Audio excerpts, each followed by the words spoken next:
can depend on certainty.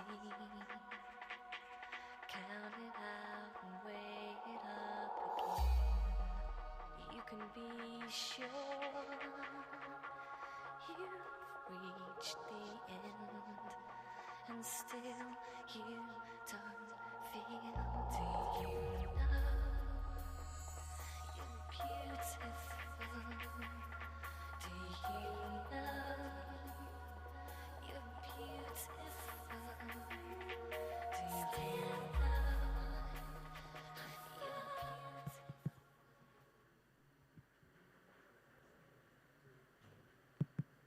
Test.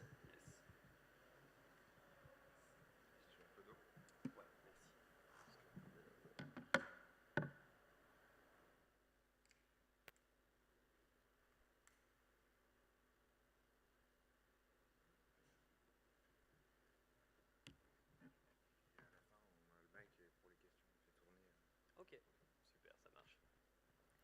All right, good morning, good evening, everyone. So I'm going to be talking about security of your Lightning node, what happens when, mostly when a user breaks into your Lightning node, what we can do about it, what has been done, what research has gone into it, what's the state of the art, and an overview of the potential attacks. So by the end of the presentation, you will think that Lightning is completely insecure, it's really hard to secure. It is a long journey, but we are slowly getting there. All right, so I'm Bastien, I'm working at Async on the Lightning specification and one of its implementations, Eclair. We're also working on one of the main mobile wallets for Lightning, which is called Phoenix Wallet, and we've been working on that for many, many years. And we also have a big Lightning node on the network, so we really have an incentive to secure those things because most of our funds are on our Lightning node, so if those get stolen, it's game over for us. I'll start by explaining a bit how the Lightning network works. Let's say that Lightning is not entirely trivial. It's a bit hard, and there are things that seem counterintuitive at first, so I won't explain everything about Lightning, but I still need to explain some low-level details so that you're able to understand some of the attacks that I will present later. So I try to prepare a lot of visuals to make it easy to digest and understand, but this may be a bit tough. So the core idea of Lightning, of the Lightning network, is that you are creating payment channels between two people. Payment channels are what we can call an off-chain contract. There are two parts to that. There's a part that happens on-chain. So whenever you create a Lightning payment channel, you are actually making an on-chain transaction, which is here, the funding transaction, that is going to be locking funds into a contract with someone else. So in this example, you have Alice in blue who is adding 3 inputs for a total of 0.6 Bitcoin to a transaction. Bob is adding 0.4 Bitcoin to that funding transaction. And the result is that this transaction creates one output, one UTXO on chain, that is locked to the both of them. They need to both agree to be able to spend that. It requires a signature from both Alice and Bob. So here the colors I use in all those diagrams show who can spend those funds. That's going to be important because you'll see that we're going to mix them a lot, and there are a lot of scripts that are complex, and who can spend what is actually what guarantees the security of your funds when you are using Lightning. So once you've done this funding transaction on chain, you also create another transaction that we create the commitment transaction that you keep off chain. You do not broadcast that one, and that's the main idea behind Lightning, is that you don't have to publish everything. You can just keep updating that commitment transaction without publishing it on the network. And what that commitment transaction does is that it shows the latest state, the latest balances, how they are split between the two participants. So we saw that here, Alice put 0.6 Bitcoin into the channel, Bob put 0.4 Bitcoin, and it creates a 1 Bitcoin output. And what that commitment transaction does is that it resplits those 1 Bitcoins between 0.6 to Alice, 0.4 to Bob, which is what we expect. And then the interesting part is that you can actually update that commitment transaction without publishing it on-chain, which means you can make payments without publishing anything on-chain by just creating a new commitment transaction with the newest state of the balances of everyone. For example, if Alice sends 0.1 Bitcoin to Bob, the result is that Bob should have 0.5, Alice should have 0.5, so that they just sign a new commitment transaction, number 2, where the funds are split that way. And the important part is that what happens to the previous commitment? There is still a transaction that was signed that could spend the funding transaction on-chain because it was signed and correct before Alice made that payment. So you need a way to invalidate that.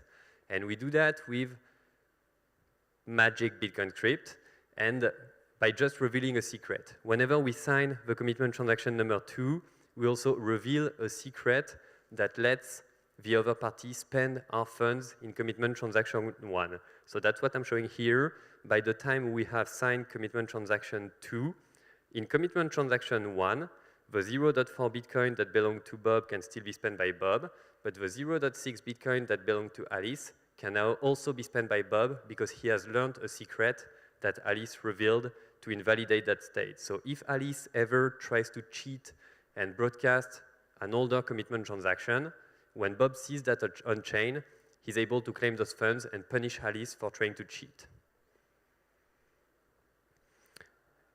It wouldn't be interesting if you had to open a channel to everyone you want to have a business relationship with.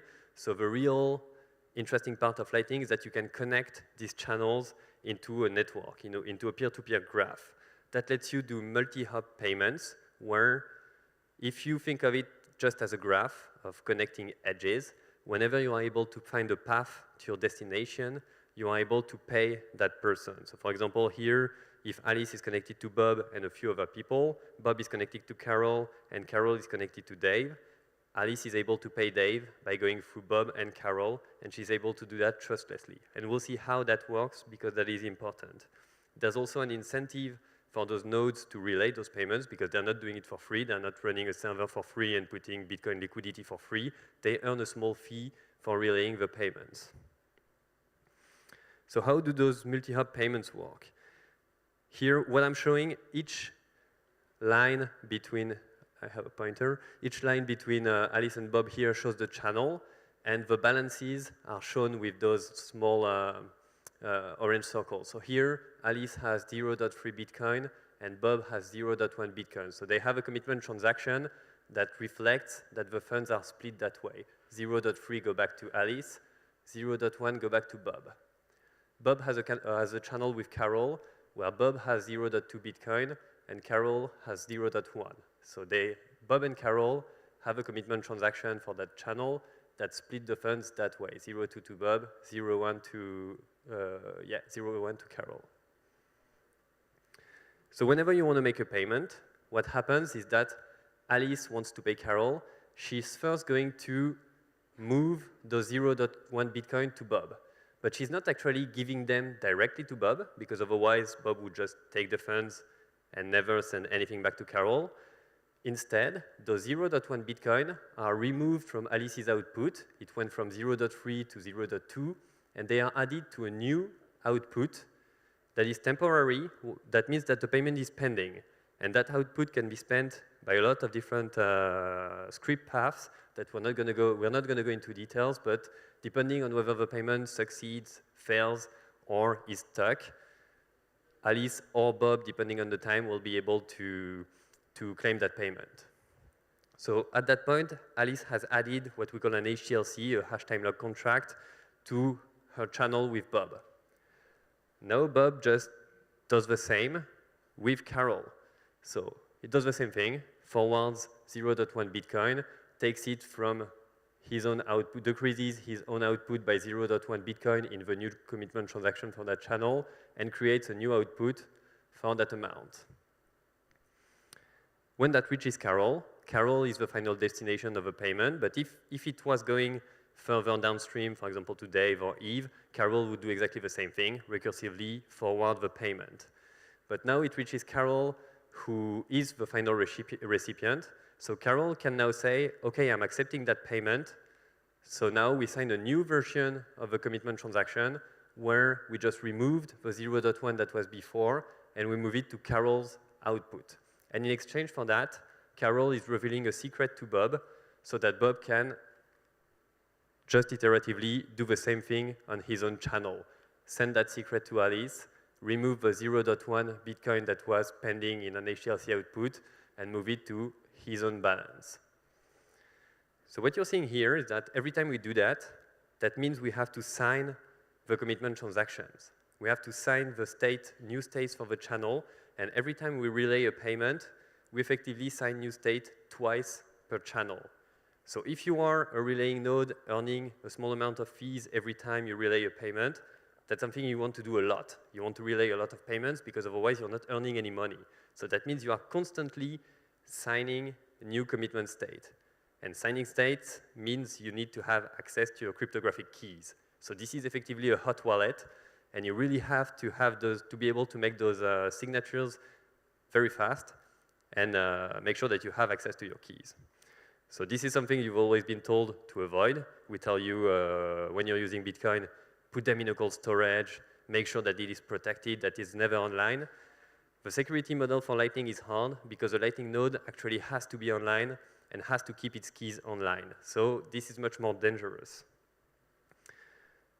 That was a brief introduction to Lightning, but I hope you at least got those mechanisms. Those are really the core mechanisms of Lightning, and if you understand that, you've understood quite of the hard part of Lightning. You don't really need to understand the details of how the scripts work, just that this is what the scripts do. This is the conditions that let you spend those funds.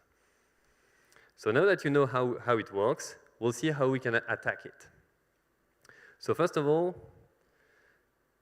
what happens if someone gets access to your node?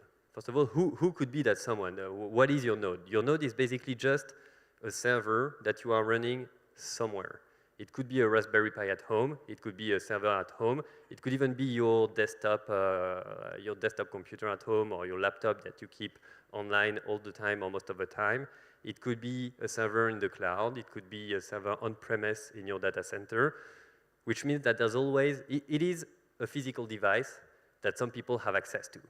So it could be people who could access your node are potentially, if you are running it on-premise, one of your employees. It could potentially be, if you're running in the cloud, an employee of your cloud provider, which means potentially a lot of people. It could be, even if nobody is trying to physically access your server, we saw that there are a lot of vulnerabilities that let some VMs be able to read memory from other VMs, whereas they should not, with Spectre, Rowhammer, Meltdown vulnerabilities. So even if nobody on-premise is acting maliciously, there are still risks that someone could be able to read into your memory and extract your private keys, which is something you want to avoid. And if you're running on a Raspberry at home, beware of your grandma. She could want your Bitcoin, and she could just plug something into your Raspberry Pi to extract the private keys. Grandmas are evil. So what is our threat model here? What are we going to try to fix? What is actually the attacker able to do, and the things that we want to try to mitigate attacks from? Once they have access to that node, they can read all your data, basically. So they can read the transactions that you have for your Lightning channel. They can read those commitment transactions. They can read everything that happens, the state of your channels, the payments that are pending.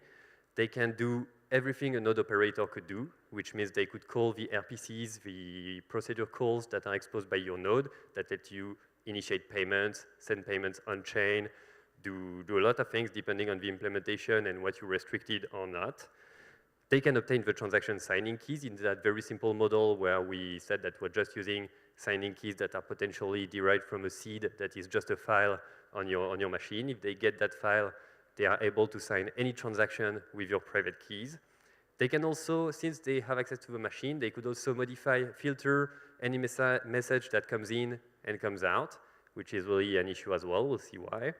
And they could potentially run arbitrary code. They could just replace your Lightning node with a modified version of it that does whatever they want. So let's look at some of the attacks, so some details of how this attacker could exfiltrate some funds. The most simple one is that they just got access to your keys. They just send money on-chain because your Lightning node is also a Bitcoin node. It has to have on-chain funds. those on-chain funds are accessible to your Lightning node to be able to open channels, which means your Lightning node has the ability to spend some on-chain funds, so they could just send money to themselves on-chain. It could just be send some money to that Bitcoin address, and then they exfiltrate all the funds that are in your Bitcoin wallet. Or if there's no funds in the Bitcoin wallet, or if it's not accessible, they could just decide to close the Lightning channels that you have and send the remaining funds of the Lightning channel to an address that they control. And then they get the money as well. They could also do something like which is called splicing out, which means taking funds out of a Lightning channel and send it to an on-chain address. And they would just do that by sending to an on-chain address that belongs to them. And here, your peer cannot help at all, because from your peers, if Alice is the one getting hacked and Bob is the peer, everything that Bob sees in that attack could be normal behavior. It could be Alice just deciding to close her channel, and Bob does not know that the closing address does not actually belong to Alice. So Bob cannot do anything. In that case of closing channel, there is one protocol feature that lets you commit upfront to the address that you're going to close to that would let Bob help you, but not always. And it depends on whether you activated it, and that feature also has other drawbacks that make it hard to use. So your peer cannot help you at all. It has to be you who secures against that attack. So that was sending funds on-chain from the wallet, from the node, but the attacker can also send them off-chain using Lightning directly. Even if you completely lock the Bitcoin output, for example, if a Bitcoin node is on a separate machine and there's restricted access to that machine or some way to protect the on-chain funds, the attacker can still spend those funds, the on-chain funds, sorry, the attacker can still spend those funds off-chain. They would just generate an invoice from their own node, for example, their Eve, they generate an invoice, and they ask your node to just pay that invoice. And you just paid using Lightning the attacker, and you didn't even realize that you were paying the attacker. Here it's the same. Your peer cannot help at all. They just see that you're trying to sending a payment out. It could be anything. It could be going anywhere. It could be something that you are actually relaying. They have no way of knowing that this is something that is malicious. So you cannot rely on your peer to help you in any way here.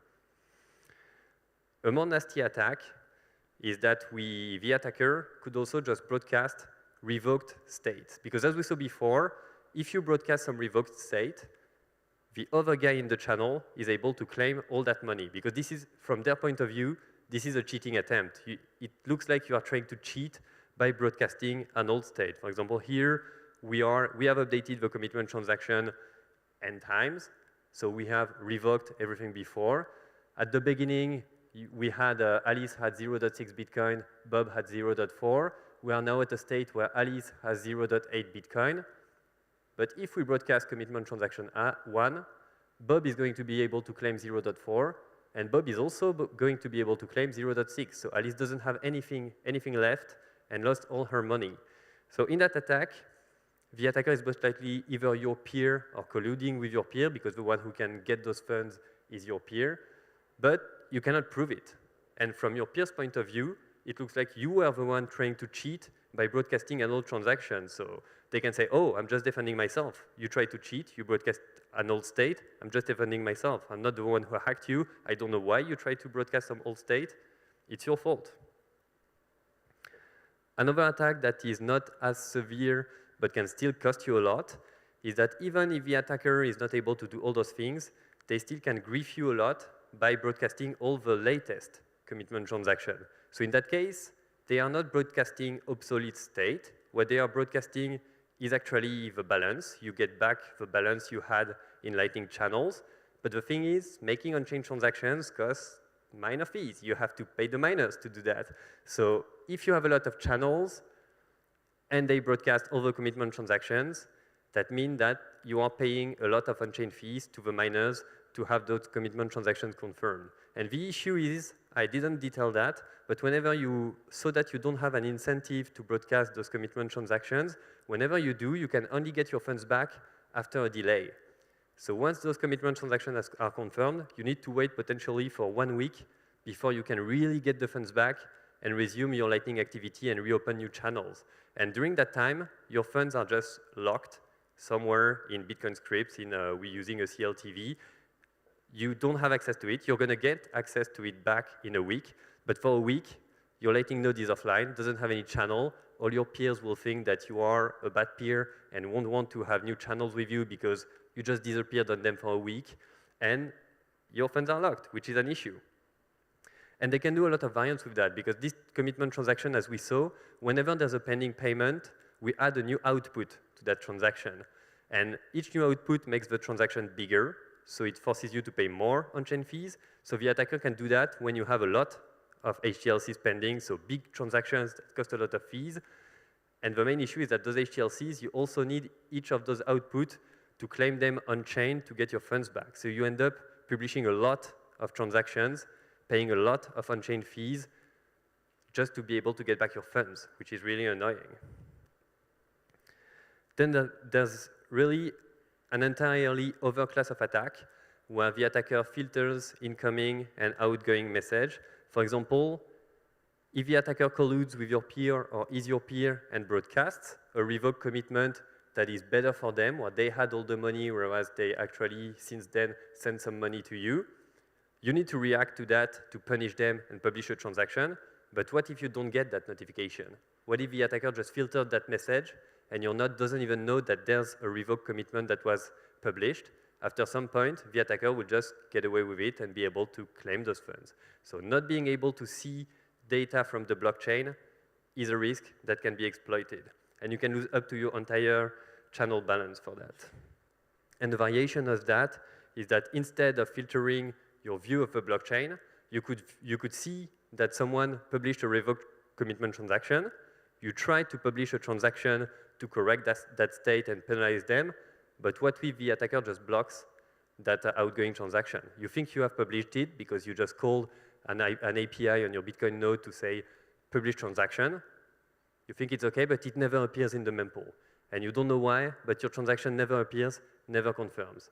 Then it's the same. The attacker can just use that revoked commitment to steal funds. This is scary, and it's only a very small subset of all the attacks that attackers can carry. But this is still something where we have a lot of mitigations for, so let's look into how we can protect Lightning nodes against that. So if you're used to on-chain wallets, the easy idea is that you saw there was a big red flag. We said it was a hot wallet. Just use a cold wallet. Just put the funds on an HSM. Then your private keys are protected. Then this way, you're sure that the attacker cannot steal anything, or can they? Because for Lightning, putting the keys on an HSM doesn't actually solve anything.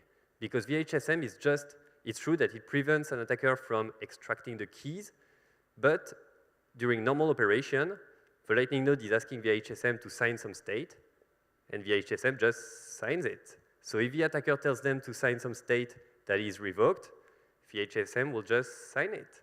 And then the attacker can still do the same attack. They can still get signatures from all transactions, and yeah, you had an HSM, but didn't help you for anything. It didn't protect you. It also has some performance issues because, as we said, we want to be able to sign a lot of transactions very frequently, very quickly. And HSMs are not as fast as computers, as normal CPUs to be able to sign a lot of things very quickly. And if you put the HSM on another machine, you're also introducing a reliability issue because if you lose connection to that machine, you're not able to sign any state, which means your node is not able to relay payments, and potentially can also be exploited to steal funds because if you're not able to sign transactions, you're not able to react to attacks number 5 and 6. So this is also an issue. This makes your operations more complex and doesn't fix the issue at all. So we need to go further. We need the HSM to be more than just a dumb HSM that signs things and protects the private keys.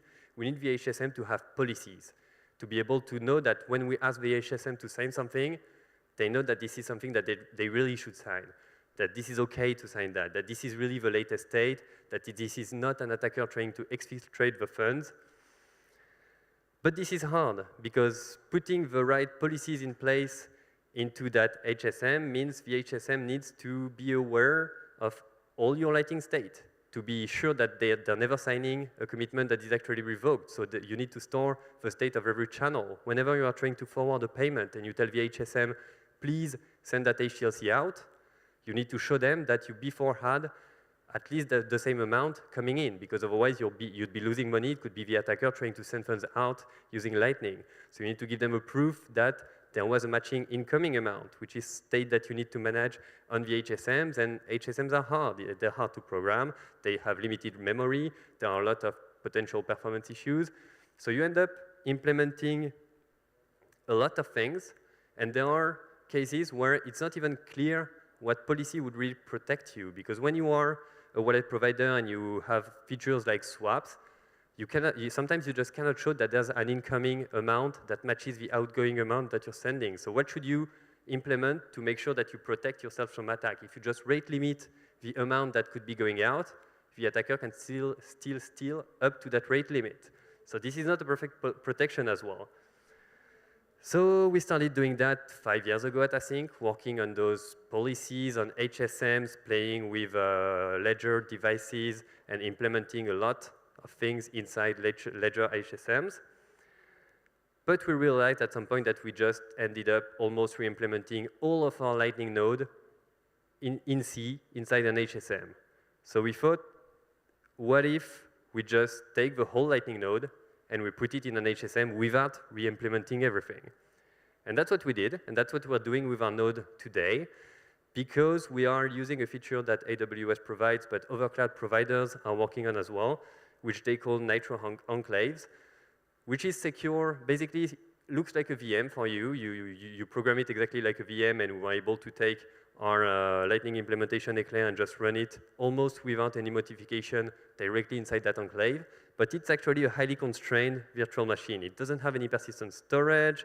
It doesn't have interactive access, no external networking. You have to go through a how do they call it, a parent instance and an app on the parent instance that runs a bridge, for example, for TCP connections, for streaming logs, for database access, but you do everything encrypted so that the parent machine only sees encrypted content and the keys are on that machine, and no one is supposed to have access to that machine, even employees from AWS. But this is really nice in theory, but you cannot verify the claims from the cloud provider. You can make sure that the hardware claims that they make are actually true and that they really don't have access to those things. But it is still a practical enough way of deploying a Lightning node with good enough security without too many operational constraints. Then you may have noticed that this doesn't fix attacks 5 and 6. The attacks where the attacker prevents you from seeing the blockchain or prevents you from publishing transactions on the blockchain, this is not fixed at all by this. Unfortunately, this requires yet another component. The only way to protect against that is to have actually other nodes, other software somewhere else that the attacker cannot get to, that cannot be hacked in, that will react for you to on-chain events. This is something that's called watchtowers, and it's been worked on for a while, but there are issues right now with the protocol because the state that watchtower has to store grows linearly with the number of payments that are made on the channel. So there's software for it. There's nobody running it for commercial uses.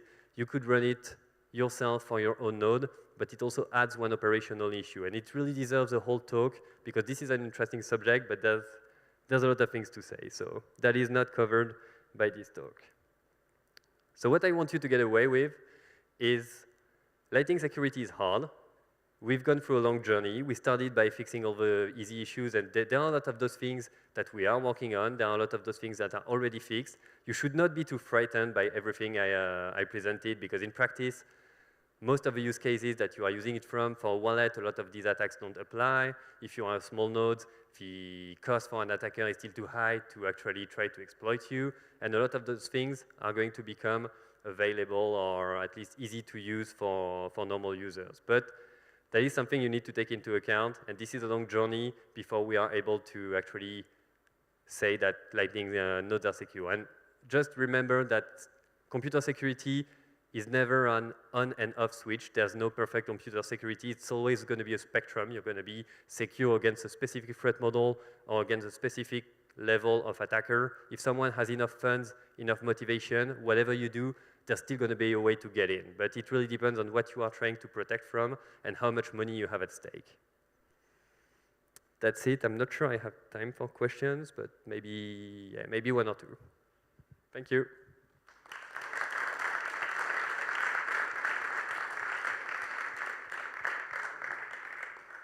If there are no questions, we're doing a panel on Lightning just afterwards, so maybe some of the questions could also apply to the panel, so don't hesitate to stay for the panel and ask questions there as well. Thank you.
They're all like fixed together, so we cannot screw it.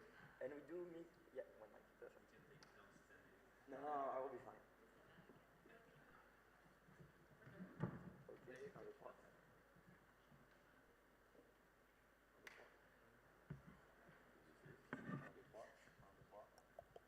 1, 2, 3. Okay, good. 1, 2, 3. Test. Okay, that's good. That was it? No. Awesome. This is the first time I'm ever moderating a panel, so if I'm nervous, you know why, especially with those people. Hello everyone, and welcome to this new panel at Surfing Bitcoin 2023. The topic is going to be Lightning Strike again, the latest innovation and the future of the Lightning Network. I have the chance to be with Bastien, Tadeusz, Lisa, and Christian, so thank you for being here. As we just had, Bastien gave a talk about some of the danger of Lightning. It's a really complicated topic. We're going to try to go even deeper on what the future may look like. Maybe first, for the audience that wouldn't know you, could you please just quickly explain a bit who you are? Introduce? Okay. Hi, I'm Thaddeus Dryja. I wrote the Lightning Network paper a million years ago with Joseph Poon, and have been working on Lightning for a while. I actually worked mostly on U3XO and other Bitcoin stuff for a while, and now I'm working at Lightning at Lightspark. So yeah, hi. Hi, I'm Bastien. I've been working at Assign for a few years on the Lightning specification and one of our implementation, Eclair. Hi, I'm Lisa, also known as Nifty Nye. I've been at Blockstream for a number of years and recently working on Core Lightning, and recently am kind of doing a sabbatical to work on Bitcoin developer education at Base 58. So hi, I'm Christian. I also joined the Bitcoin space a couple of eternities ago, I guess. Have been doing some research, which then led me to joining Blockstream and working on Core Lightning and the specification, and a couple smaller projects, I guess. And yeah, that's me. Awesome. Thanks for being here. When we talk about Lightning, it's really hard to move forward because there's multiple implementation. Well, Bitcoin development is very straightforward, and we know we only have one. It's not easy. But your guys, when you've decided to create Lightning, you immediately thought, all right, because we need to be more decentralized, let's start with 3 implementation. So my question would be like, how hard is it to coordinate, to move forward, and how do you guys, in between you, talk to each other to try to find the right path? You recently released splicing on Eclair, and then Core Lightning follow up. So I'm just curious on how do you proceed, and what are the challenges of having 3 implementations? It's really hard, and we hate each other. No, it's really simple. The main reason we're able to do that, and it's harder in Bitcoin, is that Lightning doesn't have a global consensus. This is not a consensus engine. So even if there's something that is incompatible between 2 implementations, it's only going to affect, for most things, it's only going to affect only the connection between those 2 nodes. So it's okay. It's more okay if we have some incompatibility. So it was more okay to work that way. In practice, we just always talk to each other. We just always discuss what we want to be doing, and we quite easily go in the right direction because we agree that the things we want to do are good for the network, good for the users. It's just a matter of finding the right enough time to all implement it. But there hasn't been any major issues working together, I'd say, unless you had, but didn't tell me. Oh, I totally disagree with that. No. One of the advantages that we get from building off-chain systems is exactly that we're free from having to all agree on this kind of stuff. I often cite it as the advantage that got me interested in Lightning itself is that we all of a sudden have this freedom to experiment. And in fact, Lightning itself started as an experiment. It's back in 2015, after Taj and Joseph published the paper, there were a couple of groups that sprung up in an absolutely uncoordinated fashion, going down different trade-offs. And it wasn't until the fall of 2016 when we met in Milan where we said, hey, now let's take our learnings and pool them and see what we can distill out of them. And so this freedom to experiment, the limited impact that we have by trying out different trade-offs is very freeing for us. And the important part is that we then take those learnings, bring them back to the table, and come up with something that encompasses all of these learnings and gets us the best trade-offs. We might not always agree on what the best next step is because there is so much exciting stuff going on. And there will be a bit of fighting about prioritizing one feature over the other. But we are all good friends and trying to get this exciting technology moving forward. So I really like working in this space. And I really like working with you guys, by the way. Yeah, I can just say that, like, there are specs, but you know, there's Volt spec, but like that's one of the things we talked about in New York. Like, there's so many things that aren't in the specs. There are lots of known incompatibilities, but that's sort of okay in Lightning. You can just make your own thing. Like, there's nothing about AMP anywhere in it. I don't know, there's like LN URL, and everyone's like, oh yeah, but that's like nowhere. So it's much more heterogeneous than Bitcoin itself. And even like Bitcoin, when we first started writing it and talking about Lightning, people were saying, hey, write a BIP, make this part of Bitcoin Core. And it was like, no, we're not gonna do that. And so some people were like, no, like I think Luke Jr. is still like, how come there's no BIP for Lightning? And it's like, well, we're doing our own thing. And that's part of Bitcoin in general is like, yeah, you can just write your own thing. So that's really good. And I will get a question on that. Is there a big difference when trying to implement new solution that really push to the edge? For example, Bolt 12 compared to maybe Trampoline or Splicing. When you see those updates that needs to be here, do you see a big difference when you think of like how difficult it's going to be intercompatible between all of you, or is it almost always the same process? There probably is a bit of a disagreement when it comes to deciding whether a technology or an idea is mature enough to deploy as is. Bolt 12 being one of the examples, right? Many implementations are happy with the way it is. Some implementations are worried that it might be a way to open us up to denial of service attacks. And all of these concerns have to be taken seriously and have to be discussed, but we solve them as a group, and as a group we will get to the bottom of it, and we will get to a version that works for everybody. And part of that freedom to sort of pick and choose what features to have is also that we might not want to implement one feature or the other, and that can be okay. Bolt 12 happens to be one where the true utility comes from everybody deploying it, right? So that's a bit more of an important discussion to have, putting everybody's mind at ease and moving forward. But yeah, we can differentiate and we can compete based on these features that we might consider more experimental, that we consider important, and maybe others don't. So that is very much in the decision that every single implementation can make. And on the process itself, usually,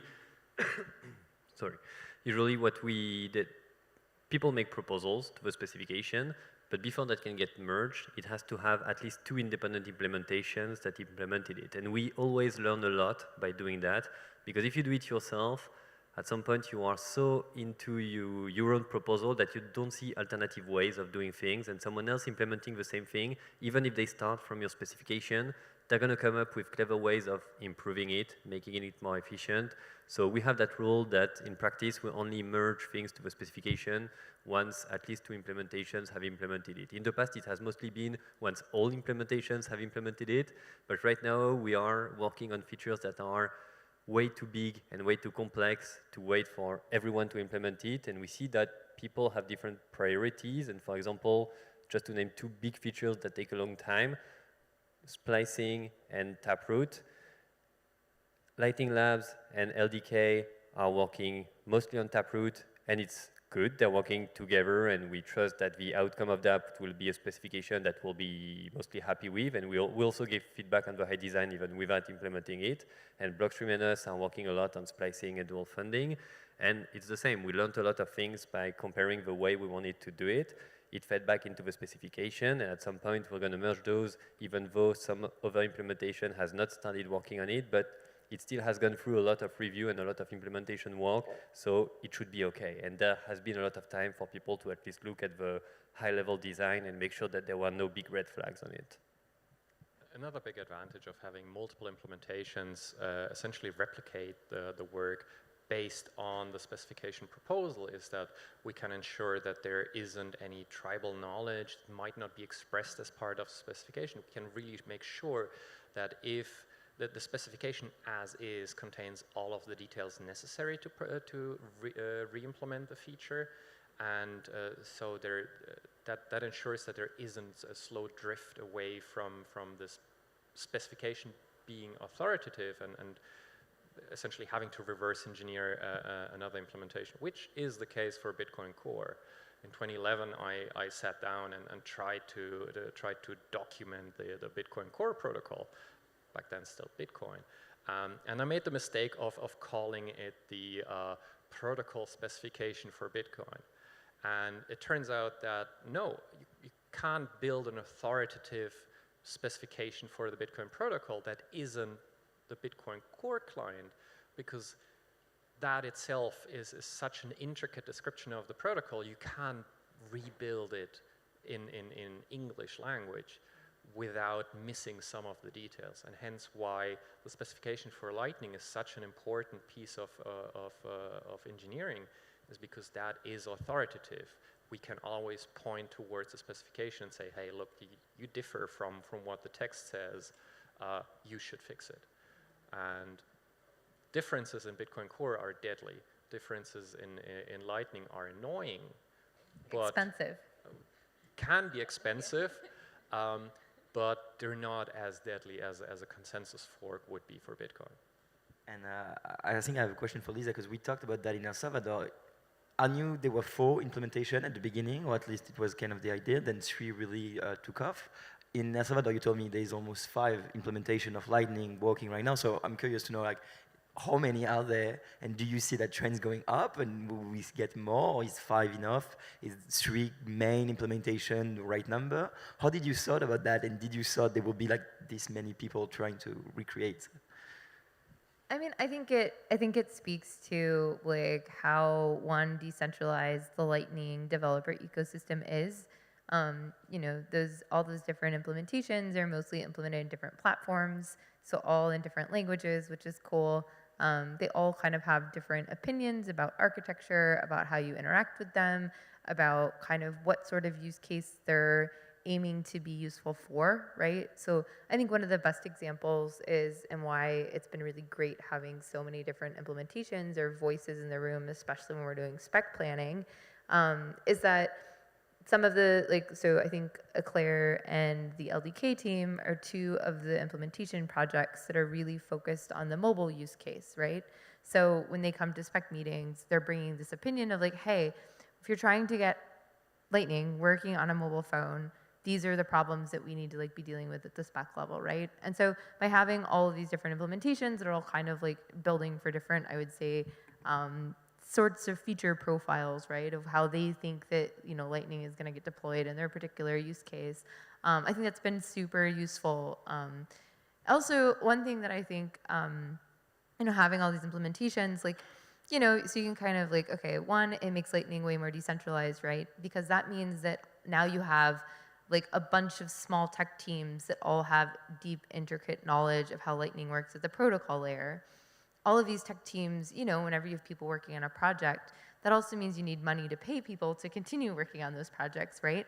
So in this way, like Lightning as an ecosystem is decentralized both in terms of like expertise as well as the funding sources for those expertises, right? So if for some reason, funding dried up in one particular ecosystem, then there's this like redundancy that's going on. But like kind of as we're talking about, I think, there's like upsides and downsides to decentralization. It's more expensive. It's not as efficient maybe as having one implementation and one team that's raising money and getting all the stuff.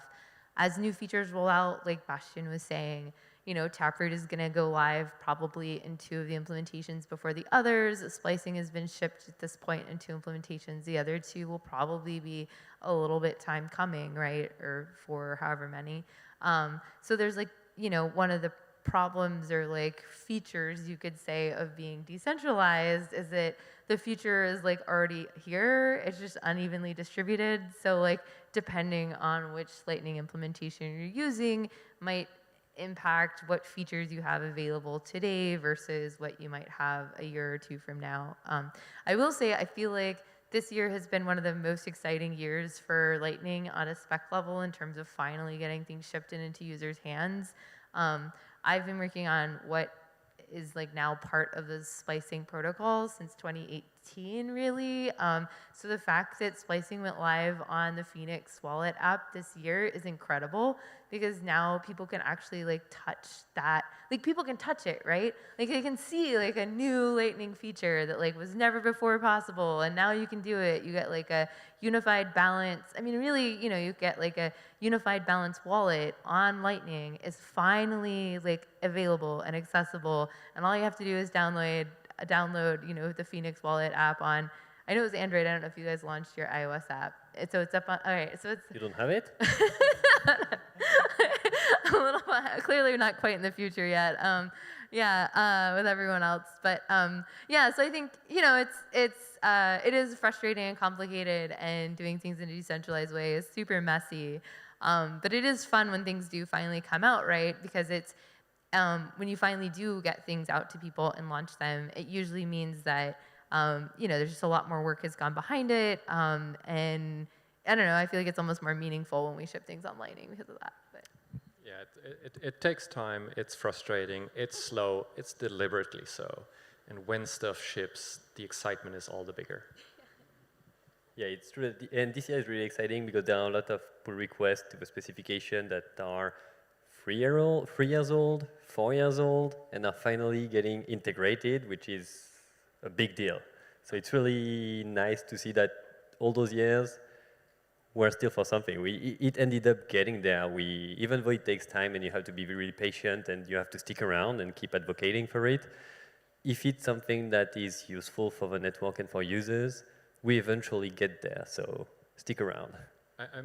I still have a picture somewhere of the whiteboard where we drafted splicing in Milan in 2016, and now 7 years later, we made it. We did it. Like I sort of didn't really work on Lightning from like 2019 to 2022, and so for like 3 years, and then I joined Lightspark, and people were like, "Oh, we want to do this." I'm like, "Oh yeah, that's just called dual funded channels." And yeah, I mean, people, and I'm like looking through the code, I'm like, "Oh no, okay, we still don't have that," like, because I knew people were working on this, and I like left for a couple of years and came back. I'm like, "Okay, no, we'll have it really soon," and the company also is sort of assuming all these things are easy, and they're like, "Oh, well, let's just do that." I'm like, okay, yeah, it might take a little while, but you can, right? And that's what I keep saying. Like, yeah, we can fund this, and we have been like working on that stuff. So it's definitely possible. It's crazy. And I'm not as tech, but on my point of view, Lightning has really improved drastically over the last year. And as a user, it really works. The payment goes through async. Like Phoenix is amazing as a wallet. And I was curious, when you wrote the white paper, did you thought the evolution would be this fast? Do you find it slow? What's your take? Like 8 years ago? Yeah, almost. Yeah, it's like 8 years. How do you feel we are? You don't know what's gonna like. It was a very different world then. Like, LND, I think, just got rid of Litecoin support like a month ago or so. Because when we started, like, okay, there was no like, you know, Ethereum or whatever. Like every altcoin was based on Bitcoin's code base because there was like Litecoin and Dogecoin and Vertcoin and whatever, right? And so we were like, okay, like Lightning will be a network between, and so that's why in the paper it's called the Bitcoin Lightning Network. But then we're like, okay, well, you can like connect cross chains, and so there's like a ton of code for that. And like no one ever did any of that. Like nobody ever cared. And because we thought that would, or you know, there's so many things that like you just don't. And I thought it would be mostly exchanges. Also, this like Lightning Network paper was like 1 year after Mt. Gox collapsed, which is like, if you think about it, it's a long time ago. And that was definitely what we were thinking about. So I thought it would all be exchanges. I thought the first use case would be exchanges say, okay, you don't even need like HTLCs, you don't need routing, because I figured that was going to be harder, and it kind of is. But I figured, okay, people just have channels with their exchange, and when they like, you know, send money to the other side, that means they're selling their Bitcoins, and when they buy Bitcoins with their, you know, fiat currency, then it moves to their side. And like we talked to, you know, Lightning Labs, we talked to different exchanges. That never really happened. Although now, like this year, there's some exchanges starting to use it. So you just don't know how things are going to work at all. Like, yeah, the core basic ideas, like, yes, we're implementing it and stuff. And some things that seemed hard were fairly quick, and some things that didn't seem hard, like dual funder, like we're still getting. But also just like what people use it for, use cases, like who knows? So. Yeah, so I actually fed some chicken before like Binance integrated Lightning. It's pretty crazy to think about that. You talked about HTLC and you talked about Taproot. I was wondering, where do you see the states of Taproot adoption, and what are you the most excited to change? Like we often talk or hear about PTLC. I don't know, like what's your states on Taproot? Maybe Bastien, I don't know. It's going to take a while. It already took a while because already getting the soft fork activated took a while. So then the soft fork activated, and everyone was like, okay, where do we use it? Why is it not on Lightning yet? We're like, okay, well, it's coming. We know how to do it, but there's a lot of code to do. There's a lot of spec to do. And it's not only Taproot that we need. It's mainly that it's not really Taproot that we need. The most important thing for Lightning, I'd say, is music too. The ability to compress a signature from 2 participants into one signature that really looks like it's just a single person signature. That's what brings most of the benefits to Lightning, because the first thing that we are fixing with Taproot is that in the previous presentation, I showed that whenever you open a channel, this is a multisig 2 of 2. This means that this is something that people on-chain see that this is a multisig 2 of 2. And there's really only Lightning that uses that. So it tells everyone that this is a Lightning channel. That there are other ways we tell everyone that this is a Lightning channel, but that is another story. But once we use Taproot for that funding output, on-chain, it's just going to look like it's one public key. So it could be any payment. And people don't have to know that this is a Lightning channel, which is great. And that's the first step, and it looks simple. Just replace that funding transaction, that just change the script. What is hard here? And then it took years. It takes a huge specification. There are details about the MUSIC2 protocol where you exchange nonces and you have to do it correctly because cryptography is hard. So it took a while. And LND just merged very recently, like yesterday or 2 days ago, the first PR to integrate Taproot channel. So it's coming. But even now, it's still going to take a while to just take that step out and make sure that people really start using it. And then the next step is to do PTLCs, but that's even harder. Not harder in the sense that we don't know how to do it. We know how to do it. We know that all the layers of the bricks are here. But putting everything together, writing the specification, making sure that all the data we exchange works correctly, that this is the right way to do it, and changing the implementations and a lot of code is going to take a while. So it's kind of interesting that you mentioned the Litecoin support before, because what from the outside might look like a very big feature can be very tiny, and what looks like a tiny feature can have huge knock-on effects, right? I remember implementing Litecoin in an afternoon because Litecoin was activating SegWit before Bitcoin did, and I wanted to be the first one to do a Lightning payment on a mainnet. And so, yeah, that was trivial, right? But there was also nothing at stake.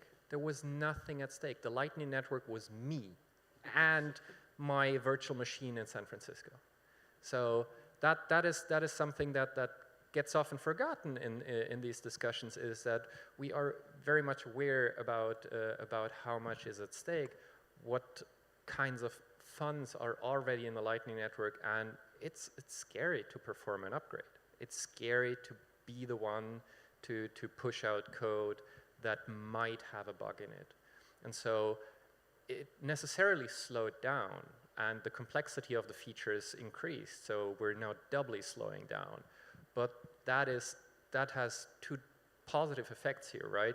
You can let changes stew for a while, errors bubble to the top, we are still in time to address them, and even on the design side, we can sort of let this stew for a while and be sure that, no, we will not wake up tomorrow and come up with a much better solution, because we didn't over the last couple of months. So it is necessarily slow, and we are very deliberate in how we plan our feature upgrades. Taproot, for example, is a very stepwise, incremental upgrade as we are planning it right now, going from the smallest change, talking about gossip changes, right? There is very little at stake changing the gossip. There is a lot at stake once you start actually changing the scripts involved in our on-chain footprint, and there's even more when talking about the cryptography, talking music to nonces, keeping that kind of information safe and secure and not leaking it somewhere. And so we are incrementally working towards it. It might not look like much is happening, but behind the scenes we are frantically doing our best to get you the features we promised so long ago. Lisa? Oh, yeah, I wanted to, so I think one thing, maybe this is more just shilling how cool splicing is, but I think one of the really cool things that splicing hopefully will help us do is iterate a little bit faster in terms of rolling out new things like Taproot. So I know Core Lightning hasn't done Taproot yet. We're hoping to get it, I think, pretty soon. But one of the cool things, TM, one of the cool things about doing splicing and then having Taproot available after that is that you can use splicing to update channels that already exist to something like Taproot. So nodes that have splicing implemented will, in theory, be able to update to new things like Taproot a lot more easily and quicker and cheaper. Because your ability to roll that out to all of your existing channels with a minimal amount of disruption, so to speak, and cost is pretty good. So that's really exciting. Also personally excited for Taproot with splicing and dual funding for very in the weeds technical details that'll let us clean up, I think, a lot of the there's some ugly warts on the existing protocol that we'll be able to clean out, which would be pretty nice, I think, when we move over to Taproot stuff. So I'm very excited about Taproot for all the on-chain privacy things, but also for some of the spec level stuff that'll help us do. So that's exciting. Yeah, so there's so much on Lightning, it's quite fascinating, but I'm wondering, you made me say it, Christian, and it's like, if you say it's getting slower because it's more complex, because of the money, if we have already features that you are working on it and it takes 7 years, when we see all the new multi-channel factories, L2, and all of those crazy stuff we talk often and we would like, but sometimes they need covenants, sometimes they need new BIP, they need a soft fork, they need so much thing at the base layer only to add a couple of features at the top level, at the higher level, while you're already saying it's long. Would you say that maybe the whole community like to dream about crazy Lightning features that can make anything with asset, tarot, SMS, well, the reality is going to be way longer to get, and maybe even impossible at some point due to just, it's too complicated to change it at some point. I think it's important because you have to think of those things ahead of time, like years ahead of time, so that the things that you actually apply on the layer 1 are things that you know are useful for other places. That's why a lot of designs for crazy future ideas that we will only have in maybe 5 years, it's good that we design them now, so that we make sure that now we have a good design for it, so that we can work on enabling it afterwards. But we cannot start enabling things if we don't know if they're actually going to solve what we think it's going to solve. Otherwise, it's just a waste of time on the layer 1, which is where we want to minimize churn and minimize new non-useful changes. So, and it makes sure that we still have a job and things to do for the 5 and 10 years to come, because there's so much to implement, and that's nice. Yeah. And some of the things are like quicker. Like it's not only, okay, these are like, okay, I would agree, like PTLCs, that's gonna take a long time. That looks really hard. But then there's some things that like are pretty, I don't know, like it's not a good example, but like this year, you're like, oh, here's ordinals, and then like that just took off out of nowhere, and it was like real quick, or like BRC27 was kind of dumb, but like, you know, you'd still have these things that come out of nowhere, and so that's part of the innovation is like, hey, we have this actual simplification of something, and so that could really help. I think like once you have Musig 2 working, that does seem like, okay, now that we have this really thing, we can do a lot of simpler things, like a lot of things that would be a lot quicker, like, hey, we want like, I don't know what we even call it, like multi-sig on the node side. So like this node is 2 of 3, because I know like big companies would really like that. And then once you have like Frost or Taproot channels, that's probably not that bad, and it can be sort of composable. So it's not like purely a like, okay, things are getting harder, and you know we've gotten all the low-hanging fruits, and so like things from now are going to be slower. Yeah, to some of the things, like I think PTLC, sure, but then there's other parts where once you get something, it's like, ooh, now we have this, we can have a whole little flurry of activity and have a bunch of clients with multi-sig on the side. And that, I bet that'll happen like next year-ish. So I think it's overall a positive that we sort of dream very far into the future, because a person that doesn't dream can't innovate. And since you mentioned APO specifically, I'd be very sort of, my ego would definitely suffer if it was an APO that was activated.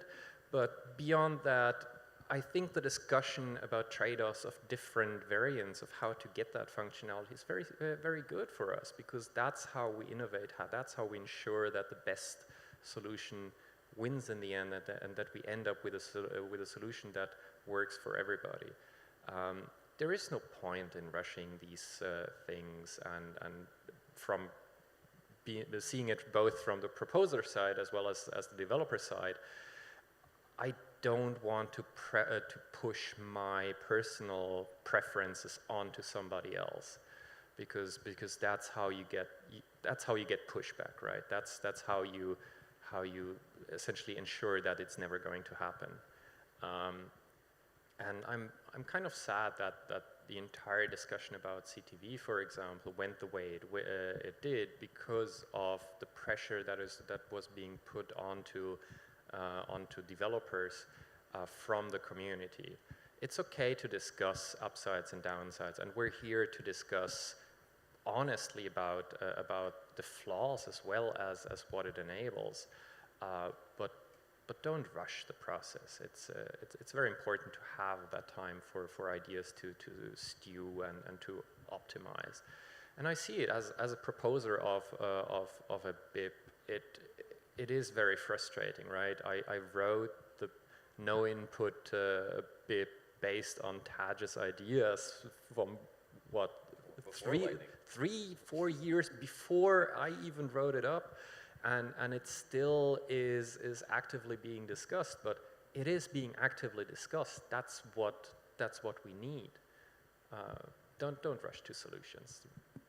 I feel like there's a difference between impatience and kind of fast execution, if that makes sense. Like, I think it's good to be fast at implementing and executing things. I know I definitely wish I was better and faster at executing and shipping things to some extent. But I definitely think that that's different than being impatient about the speed of maybe how other people are processing or using or integrating your ideas. And so I think it is going to take more time to figure out what kind of new opcodes, et cetera, are going to be the next ones to get into Bitcoin. It's definitely something that I feel like I have some patience for. I wish, I don't know, as a Lightning dev, I'm really excited about LN symmetry. It used to be formerly known as L2, is what I think the current nomenclature for it is. And in order to get that, something in the base layer is going to have to change, right? Is it going to be the APO proposal? Is it going to be a new proposal we've never heard of? Is it going to be one of the several ones that are currently being discussed? I think that is an open question that I don't know the answer to. But I think that LN symmetry is really cool and really exciting, and I would really like to be able to start moving Lightning forward towards that, if that makes sense. Core Lightning spent a lot, one of the devs on Core Lightning spent a lot of time making a prototype for LN symmetry. So we have a prototype, we have a draft spec for what LN symmetry would look like. It's based on the assumption that we get the BIP 118 that Christian worked on and Tad proposed forever ago. So it's based on that. If we get something else, we'll have to update it and change it, of course. But I think it's really exciting that, we've been doing a lot of work kind of seeing what that future would look like and building towards it. And I'm really excited about that as a particular branch for the future, right? We might end up there, and it would be really cool if we did. And I think the really only uncertainty there is what gets changed on the layer 1 and what that looks like as to how fast we kind of get to that next future. So. And there are quite a few knock-on effects, right? APO, or no input, was specifically built or written for L2 as I wrote it. You had a different use case back when you proposed it.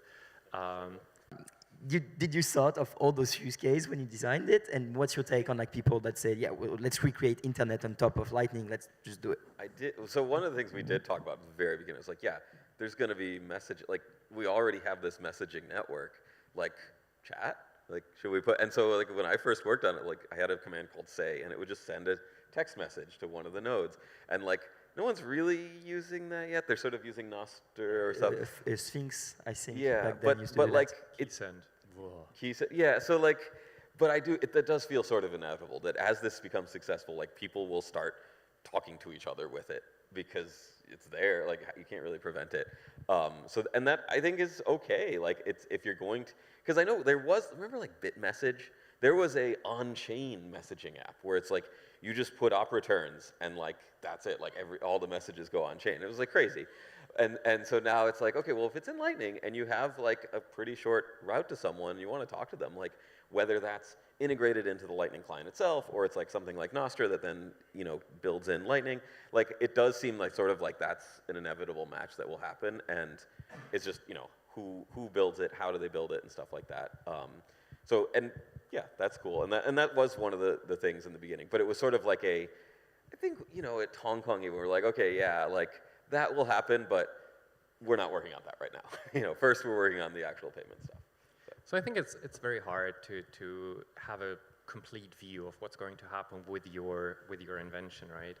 I remember as a student, one of my pet projects was always taking an existing system and abusing the shit out of it. Storing movies in a BitTorrent DHT.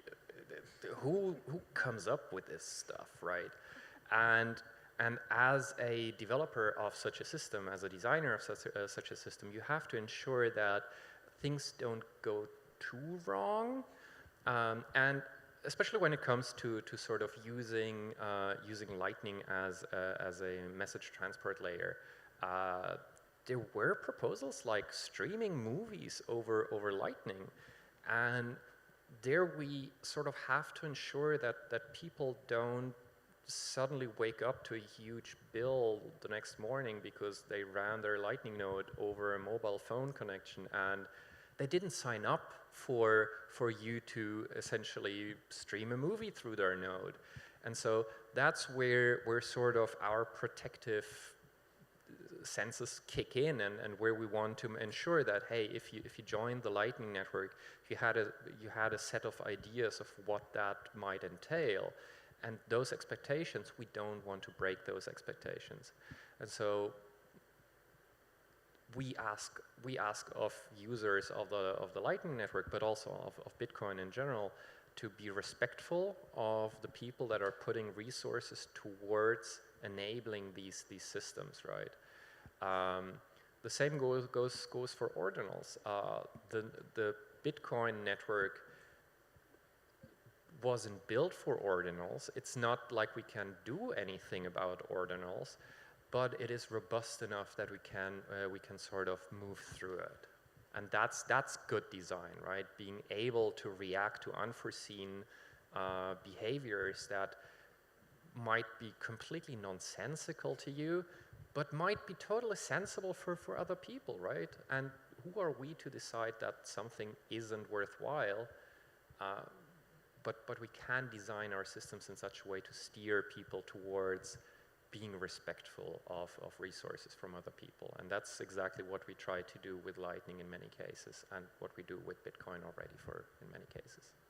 And one thing I want to highlight and regularly highlight, and people tend to forget, making Lightning payment it's already huge. Being able to instantly send money to the other side of the world, instantly for almost nothing, without asking permission to anyone, by just having two people have only an internet access and an app on their phone, it's huge. We tend to forget it because we got used to it by then, but it's already huge. There's nothing else that does that well. So we don't want people, it's great to dream, it's great to want to do a lot of things, but if it makes those base cases, which are really important for many people and work really well, work less well, because one network can only do so much. You cannot do everything on the Lightning Network, otherwise nodes have physical limits, physical resources, so at some point you cannot be streaming movies, too many movies on a Raspberry Pi while relaying payments and relaying messages. So it's important to stay real sometime a bit and focus on the use cases that really matter the most to most people and solve a real, very important issue. And instant payments across the world, non-censorable and cheap and instant, it's really cool. Oh, I think we should stop mentioning that particular use case, otherwise there will be a resurgence of Netflix on Lightning. Yeah, let's not talk about that. Lightning is full of futures. When I was in El Salvador, Lisa was there with us. We did Cuba Plus, teaching Lightning to students. There's a lot of educational content coming to Lightning. It's really like the thing that hype people. I was curious, how do you see the development, like how people can come and contribute to Lightning? Is it the same as Bitcoin Core? How would you differ? Where would you send them? If people here want to really like go and build on Lightning, what are the steps? I think it's easier, right? Because Bitcoin Core is kind of not, I mean, everyone's great, but it's like not the most welcoming thing, because like you can work on something for years and it probably won't get merged in, or, you know, it's very hard. And in Lightning, it's like, there's so many different things. Like, well, what language do you want to work on? Oh, I want to work on Go. Okay, like there's L&D. I want to work on Rust. Like, so, and it's just, there's so much more around it where it's like, okay, I want to work on Lightning, but really I don't want to get onto the core like implementation stuff.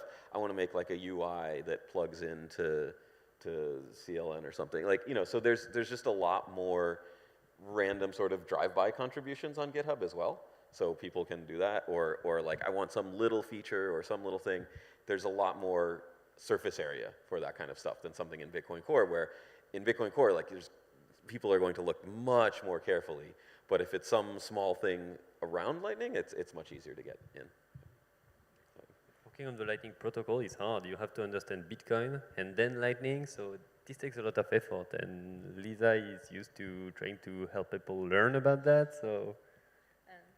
Yeah, I think the first thing is like getting people to understand Bitcoin is like a whole project in and of itself, right? I think there's way more good resources on learning about Bitcoin today than there was even like a year or 2 years ago. One of the things that made me start trying to do more writing down, especially for like developers, how like, you know, just the Bitcoin protocol works at like a level, and like with little projects, you can easily like get your hands on implementing some of the basics for yourself. That's just a good exercise for anyone who's in developing or trying to level up as a dev, is to practice implementing things. So a lot of the coursework and projects that I've been working on building are around helping people just re-implement all these little things for themselves. But yeah, you have to kind of like, there is this, you know, enormous amount of information that you need, I think, before you can be really, I would say, useful might be a wrong word exactly, but before you can start really contributing in a meaningful way. And so, you know, one of the projects that Base 58 is working on is trying to make that information, taking you as deep as we can get as fast as possible. So one of the things that I think the curriculum I've been working on is like pretty good at is getting you through the most information in a short period of time. So trying to like get people there faster, because I think that will help. You know, we've got tons of teams, we've got tons of implementations. getting more people who are at a point where they understand what's going on, they kind of understand when they look at the code base, kind of have an orientation already, so they sort of already know kind of what kind of work the code is doing. So then when they're looking at the code, it's easier to figure out what it's like actually doing. I think that's like, yeah, so it's an ongoing project. There's a lot of people working on it. And I'm excited about hopefully getting more content out to sort of start getting more people deeper into Lightning faster, as well as helping people like figure out what existing content's out there, because Bastian's got some amazing gists that explain how Lightning works in presentations, and there's a lot of content across the ecosystem. That being said, if I had to like pick a project on Core Lightning that would be fun to get someone doing, would be trampoline payments. Core Lightning has got a pretty cool, I really think that the way that Core Lightning has done the plugin infrastructure, which Christian worked really hard on getting out a few years ago, is a really amazing opportunity to get contributions from external and maybe newer developers who are new to the space but want to focus on a specific project. Core Lightning has this, I'm shilling Core Lightning here, so yeah. But there's a really amazing, this plugin infrastructure gives new devs the opportunity to work in a language or an ecosystem that they're more familiar with, but build important infrastructure for Core Lightning, such, for example, you could implement like a trampoline routing functionality, which is a spec level thing, but you wouldn't have to be intimately familiar with how Core Lightning as a project works. You kind of are able to work in your own sandbox trying to solve a specific problem. A good example of someone who's done this recently is we just released a new release of Core Lightning maybe today, yesterday. Yeah, within the last 24 hours, let's say, the latest version of Core Lightning just got cut and released. And part of this release that's just going out now is a new plugin by some external researchers who've been working on a new routing algorithm for Lightning using a kind of well-known algorithm for sending fluids through. Maybe Christian knows more about it exactly. It's called min cost flow, but basically they were able to build an entirely new algorithm and project. I don't remember if they did it in Python or C, maybe it's in C. But anyways, they built like a whole new sort of like routing software project that works with Core Lightning, and they were able to do that inside of like the existing ecosystem without really having, so being experts in that domain of how does, you know, this kind of routing work, and they were able to use the way that Core Lightning is architected to build a really cool new solution that's going to ship in Core Lightning, so now everyone who uses Core Lightning will have access to that as well as to the existing routing algorithm that we already have. So there's some really, I think there's really good opportunities to get involved, and Core Lightning plugins are definitely a cool way to do that.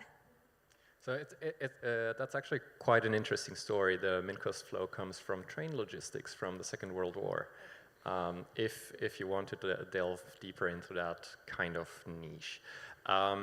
What all of you already mentioned is that that developing in Lightning is a multifaceted world, right? And you should probably not attempt to be a Lightning developer, but you should be somebody who has an interest in doing something, realizing something, achieving some goal, and that interest might lead you through becoming a Lightning developer.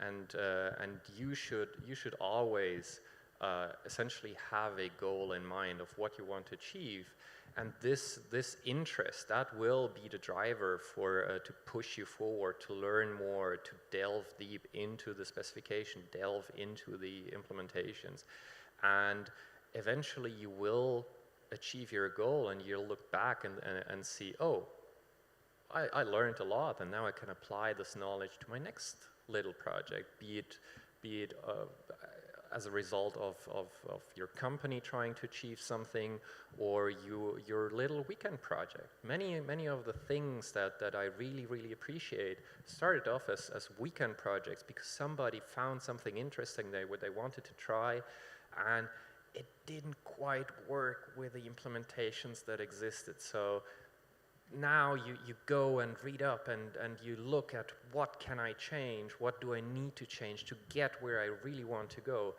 And you sort of learn Lightning as a side product of that. It's often not the main goal, but you want to have something that you want to achieve. And getting that initial bootstrapping, that's where educational projects come in, right? But they will not essentially put the finished product at your feet. It's the beginning of your journey, and then you have to take it from there. And it's much easier if you yourself are interested in it. That's how myself started in 2009, I think. I read this weird paper, and it was interesting. I didn't understand it, but it sounded interesting, and I kept at it, and it became my hobby, and then it became my job, and now I'm out of a hobby. But oh well. No, I think you're absolutely right. We all need to start at some point, small step by small step. And even if you are not a dev, you can do UX, you can do design, you can just go orange pill, you can help people to just get their first wallet. Even just downloading a Phoenix wallet is something. Thank you so much, guys. We still have 3 minutes for question, which is literally just one question. So does anyone have a question? If not, I do have one. All right. All right, thank you. It's working, okay. So we know like the async and offline is one of the major problems of the Lightning Network. And we briefly talked about it yesterday, I believe. I have a technical question here, but just for my own personal knowledge, because I just don't know how it works. So let's say I'm Alice trying to send a payment to Clara, okay? And I'm sending a payment through Bob, right? Because, well, this is how it works, and you have to find a route. Unfortunately, Clara is offline. So what exactly is going to happen in this case? Like, it's going to go through Bob. Bob is going to try to send to Clara, and the payment is going to bounce back immediately? Yeah, exactly. If Bob will see that Clara is not online and will just reject that payment, and Bob will send an error that gets back to the initial sender saying, oh, I don't know this peer, they're not online, or maybe they disappeared, so that you know that this channel is not online and you have to find some other way of reaching them. Which leads me to my next question, which was actually someone like Async, for example, right? You operate one of the biggest node in the network, maybe the biggest node in the network. Have you ever considered having some type of like custody service where actually goes through Async, it waits, you know, that Clara comes back for like a week or something, and you have a timestamp, and when she goes up online, and then you send the payment to Clara. But what's interesting is that you actually can hold that payment without being custodial, because at that point, when Bob receives it, Bob still cannot really get those funds. They will eventually time out, but before it times out, Bob can wait for Clara to come online. And that's what we do with mobile wallets usually, is that we try to send mobile notifications that wake the device, that wake the app on the device and make it run in the background so that it can connect, reestablish the channel, and then we can forward the payment. And we could, in theory, just keep the payment pending for minutes or even hours trying to reach the end user, but that's something we tend not to do because while the payment is pending, it is blocking liquidity on all the previous part of the route. But there is a proposal to make sure that we are able to do that while only blocking liquidity for the sender and recipient. This is something that is being worked on, and hopefully we'll see it in the next couple of years start working flawlessly. Okay. Without needing to be custodial at any point. I think it's important to note that probably none of us feel comfortable being a custodian. And we don't want that. And we spend a lot of cycles trying to be as non-custodial as possible. And if we have the choice of taking custody of user funds or not implementing a certain feature, we're going to take the we don't support that feature route very often.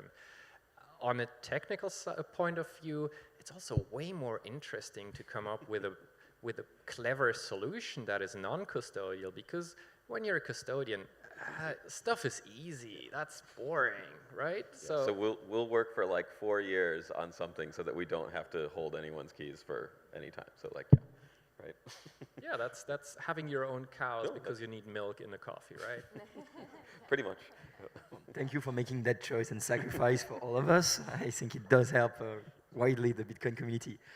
Thaddeus, Bastien, Lisa, and Christian, thank you so much for being here. I hope you enjoyed it. Thank you for all of you too. And for anyone on YouTube, I hope you like it, and keep studying. Thank you for watching.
Thanks. Did we ever get slides from you? Did we ever get slides? Slides. Yes. I did have slides.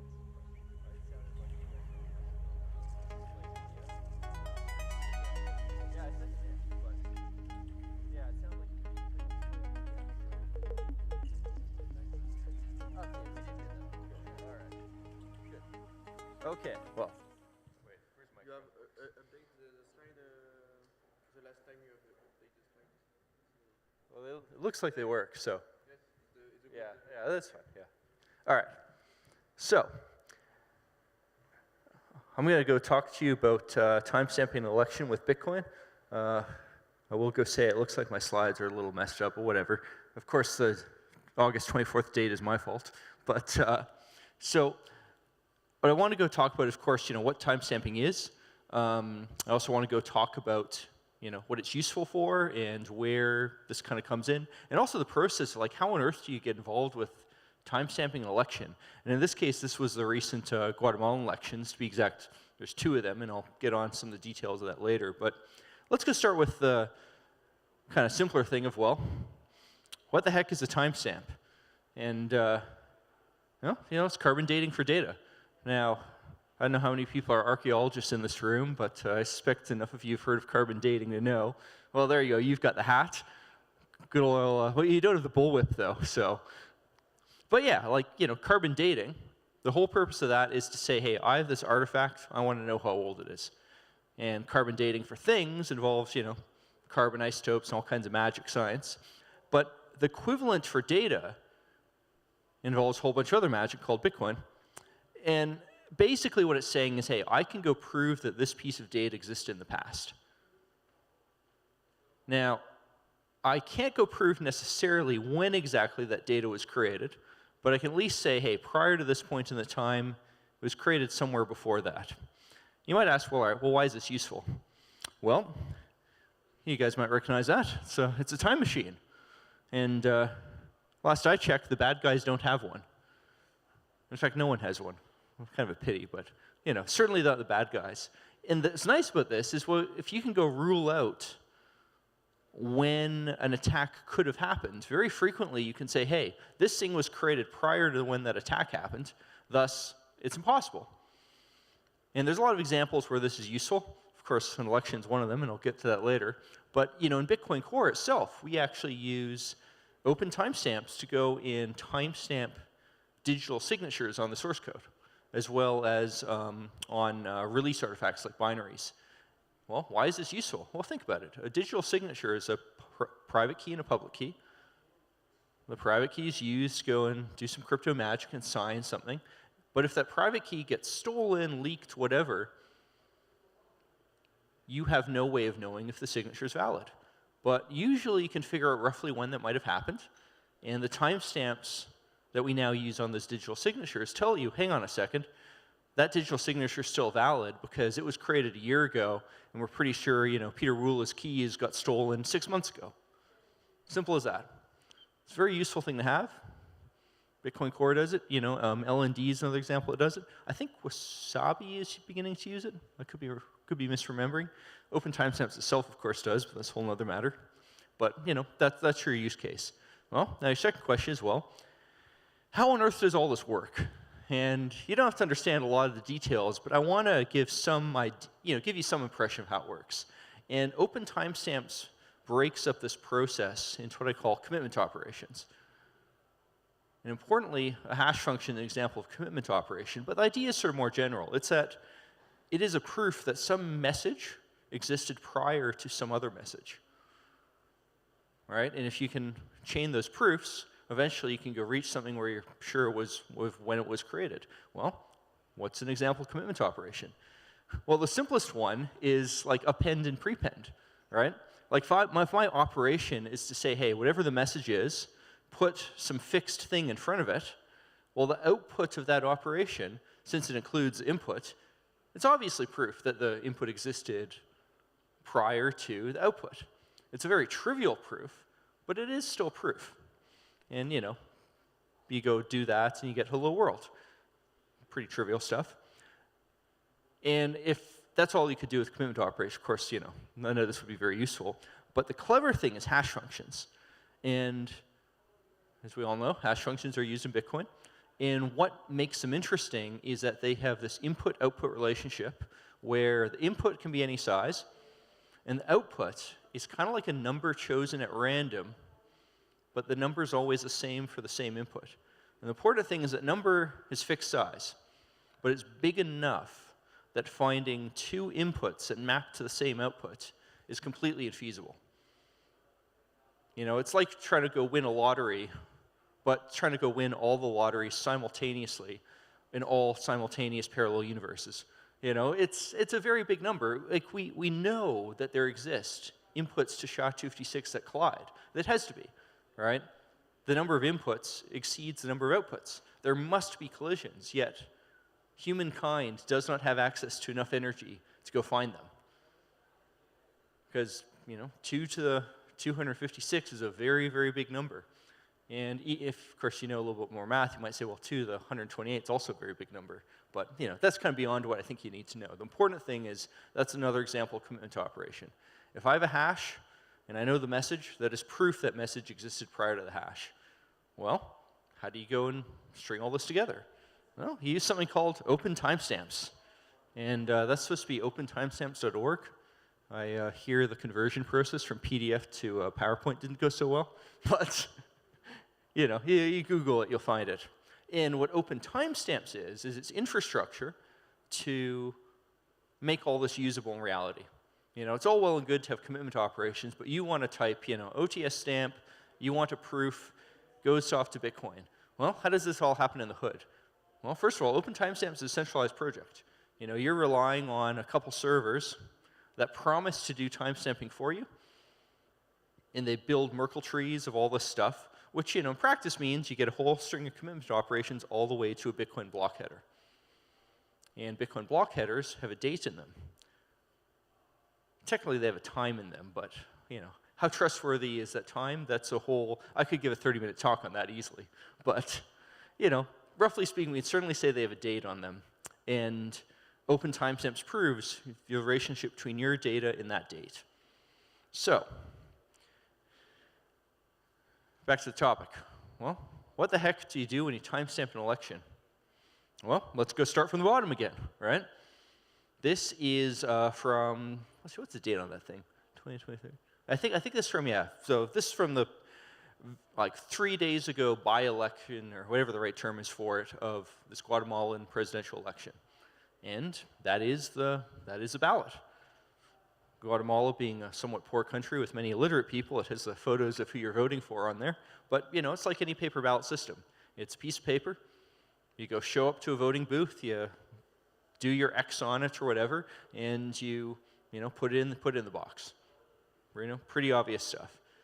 And I want to say, first of all, paper ballots are the only way to go in government elections. if you need an expert like me to explain to you how your democracy works, it doesn't work. You know, you have to have this layer of paper ballots. And I want to point out that because, of course, I'm coming here with open timestamps. But fundamentally, you know, this is mandatory. So what happens next? Well, we have polling stations all around the country. We put a whole bunch of paper in ballots. Well, someone's got to take those pieces of paper out and go count those ballots. And that's, oh, and I should point out, this is a wonderful example of double spends here. When you go vote, you put ink on your finger. And good luck washing that ink off. And they have a wonderfully explicit set of rules for, well, if you don't have this finger, if it's been amputated, you use this finger in this rule, and so on and so forth. So, you know, a lovely low-tech way of making sure no one votes twice. But, you know, I digress. So, we have a bunch of ballots and boxes. What do? Well, a bunch of human beings with a whole bunch of other human beings looking at them, and looking at them rather intensely because they're from all the different political parties. You take these ballots out and you go count them. All right? Simple as that. Well, every one of these ballot stations, we create a sum sheet of how many votes there were for every candidate. And this particular sum sheet, if I understand correctly, was from the first round of elections, which was like a month and a half ago, 2 months ago. And the more recent one was, well, you know, there were 2 runners off and you had to pick between the 2. But, you know, it's a pretty simple system. You get a whole bunch of sheets of paper. Now, the more tricky thing is, well, now that you have a bunch of sheets of paper, what do you do with that? Right? Because all of the, I think it's like 10,000 different polling stations have one of these sheets of paper attached, or 100,000 or something like that. It's a very, very big number. Well, this is where the digital stuff comes into play. All right? Now that we've done the initial paper counts, they want a system to go and actually report results reasonably quickly, you know, preferably the night of the election. Well, that's where my client, Simple Proof, comes in, as well as a whole bunch of other IT contractors. And you go scan those pieces of paper in, send it up to yet another system of further tallying, right? Because if you have like 100,000 of these pieces of paper, well, you're going to have multiple different sums, right, adding all that up. And that's exactly how it works. And I should point out, because this is paper, this does happen at multiple levels. You know, the system I was involved with was purely the digital upload to the database system. There's also a separate set of counties who would then go and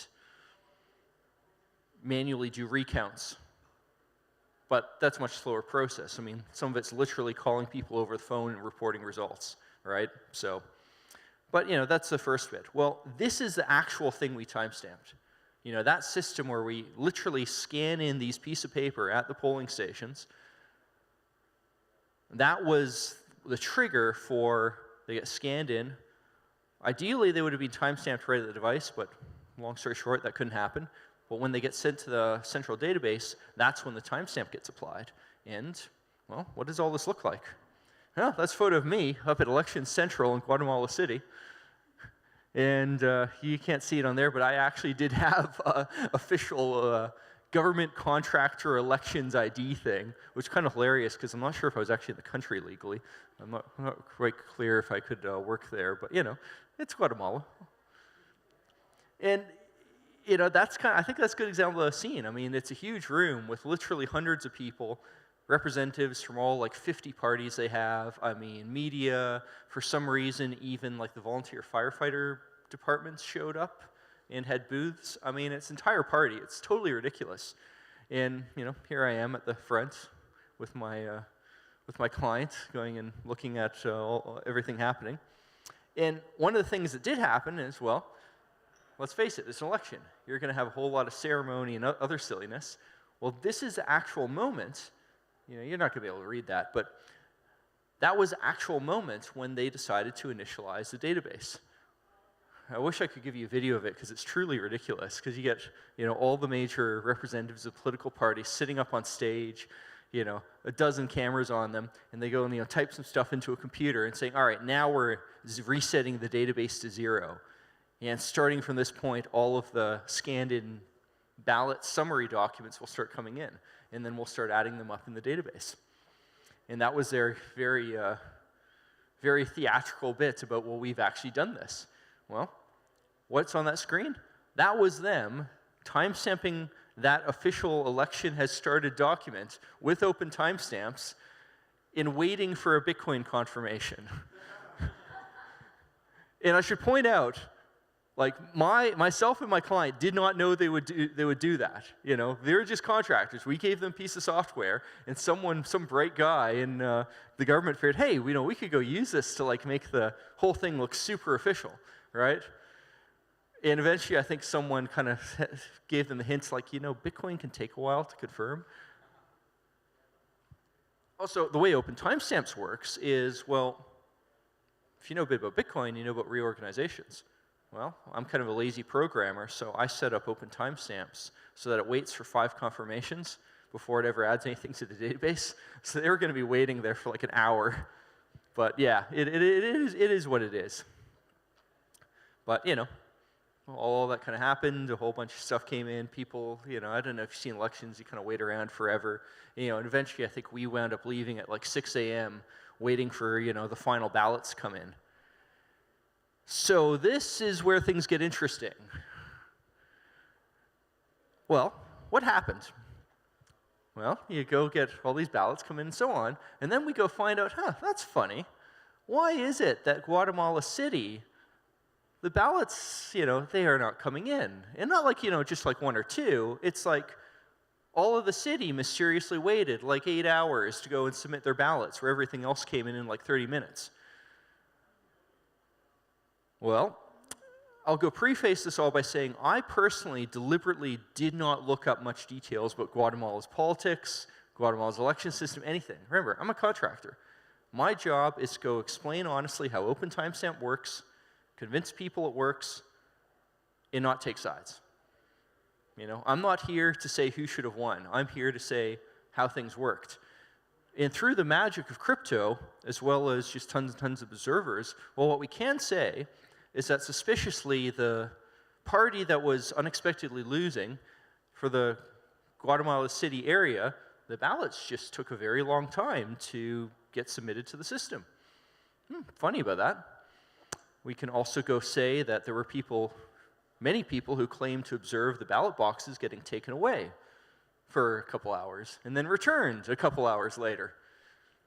Very suspicious. We can also say that when the ballots were returned, a lot of them, like, remember how I showed you earlier the little sum sheet with the numbers? Well, a lot of the numbers for those polling stations were crossed out and new numbers written. Gee, I wonder why that would have happened. And from what I hear, and again, this is not my opinion, this is the opinion of other people, well, the party who is losing unexpectedly are corrupt as fuck. And it's interesting, what they were trying to do, allegedly, was not to go and throw off the election, because they didn't have the ability to. Remember, this paper ballot system, all right? There's many, many checks and balances. There's many observers. There's many systems. What they were actually doing was saying, hey, the election is definitely thrown off here, right? These numbers in this particular location are totally unreliable. Nudge, nudge, wink, wink. Why don't we redo the whole election? And, I found this New York Times article kind of interesting because, if the election deniers succeed, Guatemala will have lost the battle for democracy. And they're very carefully, New York Times very carefully wrote this article to gloss over the fact that, no, there was election fraud. Absolutely clear, proven election fraud. And the reason why there was election fraud was to try to get their election redone. They like say, oh, no, the results were good. It's all, no, that's not how it worked. It's that they wanted the results to be provably wrong. Of course, it's an interesting question for me then and my client. Well, how do we fit in all this? What did open timestamps actually achieve? Well, first of all, I'll go say very clearly, open timestamps is just one of many layers of auditing in a system like this. When you have like 10,000, 100,000 ballot boxes that you're summing up, there are a lot of people on the ground. Literally thousands and thousands, hell, hundreds of thousands of people actually observing this whole process at many levels. And to compromise all that cleanly, you have to compromise all those people. That's not going to happen. But what timestamping did do is it was able to give yet another level of auditing saying very clearly, hey, all these pieces of paper that we scanned in, Well, we have this massive database of like 100,000 pieces of paper. In the blocks they were timestamped in nearly all cases, were very close to what you would expect. Now, on top of that, remember what I said about how Bitcoin blocks have dates in them and the times are kind of dodgy? Well, I also had a separate parallel system to go timestamp Bitcoin blocks with something called rough time, which is trusted, and that goes back to Cloudflare and so on. That's a whole other thing. But the important thing is that Bitcoin blocks are widely witnessed. So many people could go, if they chose to, go through all this evidence and say, hey, for all these cases, this is roughly when these documents were scanned in. And for these other cases, well, they're hours late. And on top of all that, I should point out there's also a subset of cases where, for instance, polling stations were mysteriously burnt to the ground. But that seems to be more like local politics where people are just angry at the fact there was an election and stuff like that. I mean, that's not as interesting a story. And frankly, that kind of happens like every time they have an election in places like this. But, the big one saying this big chunk of stuff came in late. And that kind of leaves me an interesting question. Well, how useful is timestamping really? I mean, an argument I always make with timestamping is it's dirt cheap. Right? Open timestamps, because it scales, because it does not put one timestamp per Bitcoin transaction, you can add it to essentially anything for no more effort than a programmer spending a couple of hours and saving, roughly a kilobyte of data, approximately. Why wouldn't you do that if you had a database? It isn't always useful. It won't always save your butt, but sometimes it will. And the effort required to do this is very low.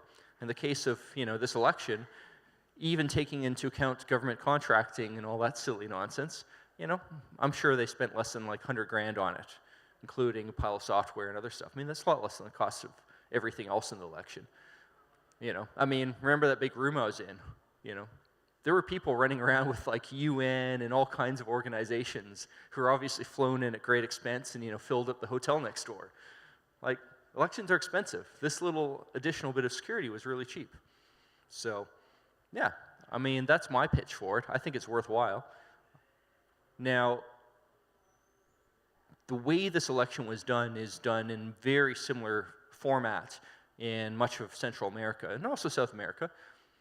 Right down to like the details of like what they call the different parts of the organizations that do this. And my client would love to get more of these systems doing this system. We'd love to apply open timestamps elsewhere. I'd also love to get a little more security. I remember when I said they had a big database. Well, a database being a database, one thing we couldn't really do is say what is the full set of documents. So currently, we're not really in a position where like you could easily download all of those 100,000 or whatever sum sheets. All right, that's still kind of hard. In the future, we'd like to put that all in a Git repo, which we'd timestamp, of course. But if it's in a Git repo, you can just do git clone and instantly get access to this. And I will point out there are some third-party efforts that are trying to do that kind of recounting of the ballots. Remember how I said, well, we have a system for counting. That system for counting is itself potentially vulnerable. I mean, did people actually, write down the numbers correctly? We don't know. Right? You do that by getting raw access to the data and recomputing all that. And I wish I could go tell you a little more about some of the details of efforts there, but like this was a very ugly process. I mean, I had my client hiring like security guards and bodyguards to go around and just protect them. I mean, I would have been in Guatemala a couple days ago, but they kind of told me, well, there's non-zero chance we get arrested over this because the country's kind of corrupt. And the ruling party who lost is not very happy that they lost. So we'll kind of have to see how things go. But who knows? Maybe this will happen again. Maybe it won't. If anyone wants to give a call to people in El Salvador, surely they should have been the first to timestamp their election with Bitcoin. Just saying. So, thank you.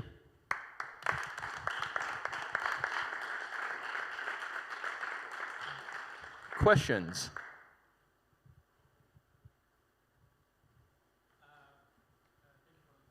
Do you have any other application use cases for timestamp? No, I'm thinking just out of my head, for control. my question was if there's any I was thinking out loud about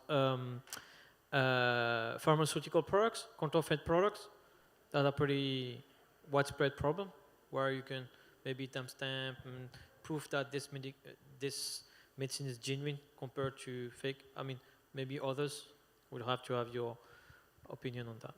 Yeah, well, I mean, certainly in terms of other use cases, I mean, like I said, software like Bitcoin Core itself and LND, we are now timestamping our releases. You know, and that has a very simple, obvious purpose of it lets us know did someone go compromise either the, you know, the binaries themselves or potentially compromise keys attached. And it's a very nice way to just be able to get more certainty about the integrity of archives.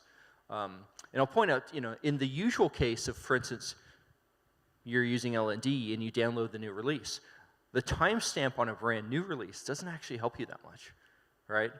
Because all that timestamp told you is, hey, that new release was released like 3 days ago. Oh, okay, I'm downloading it now. That's exactly what I expected. But if for some reason you need to download much older software, that's when it's much more useful.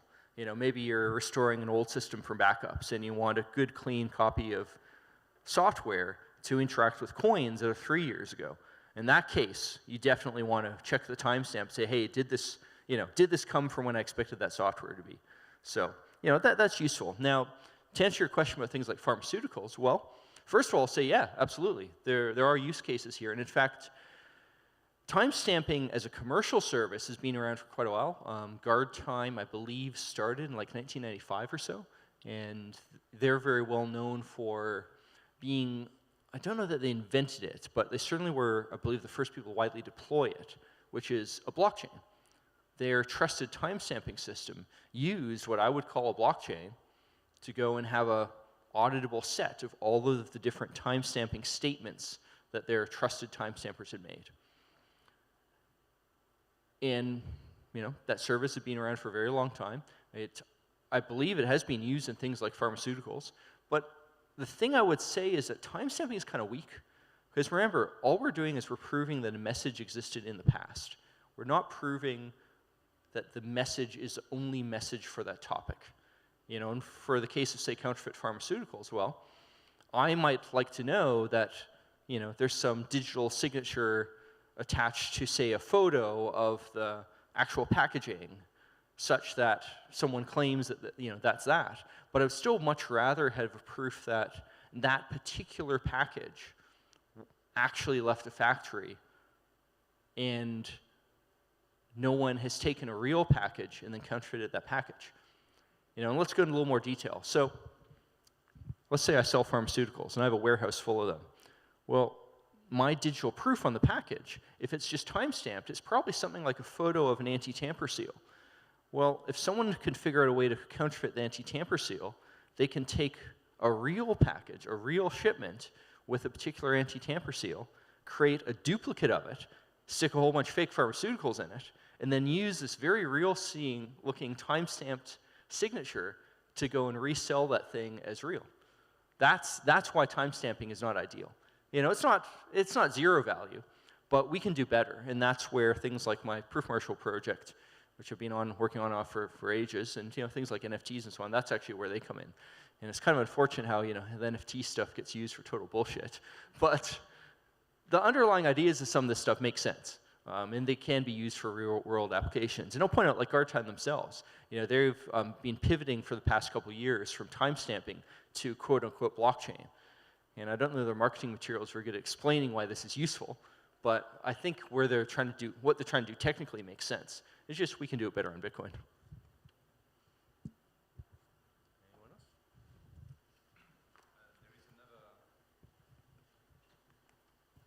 Hi, sorry for the delay. There is another experience of using distributed ledger technology and Merkle tree to improve the relation between citizens and the way we use data for public missions.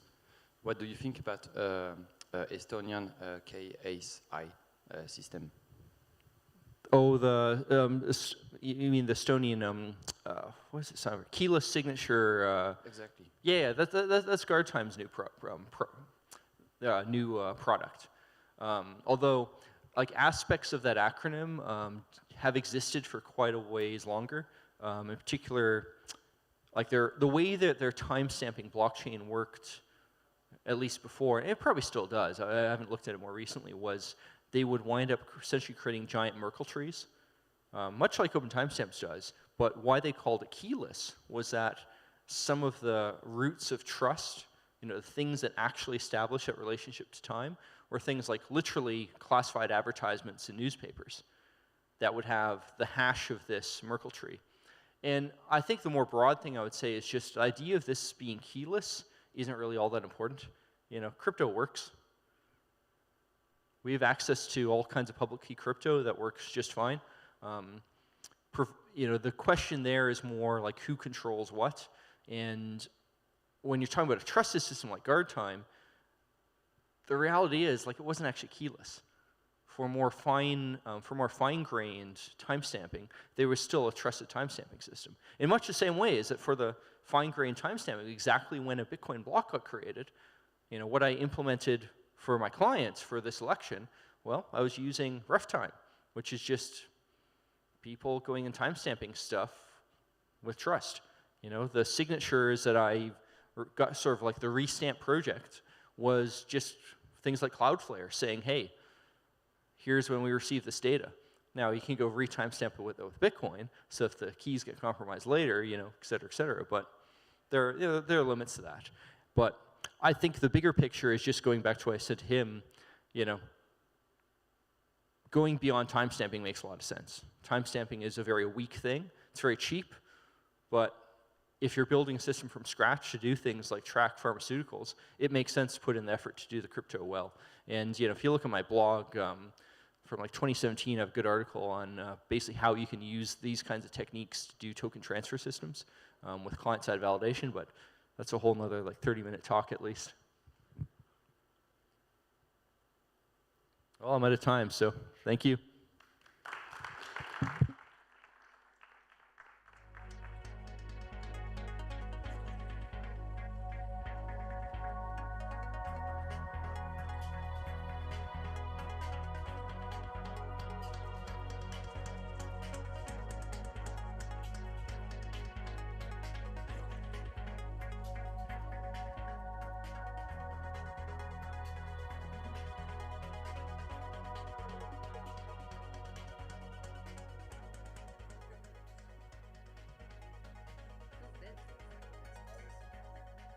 Who is this?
Is it working?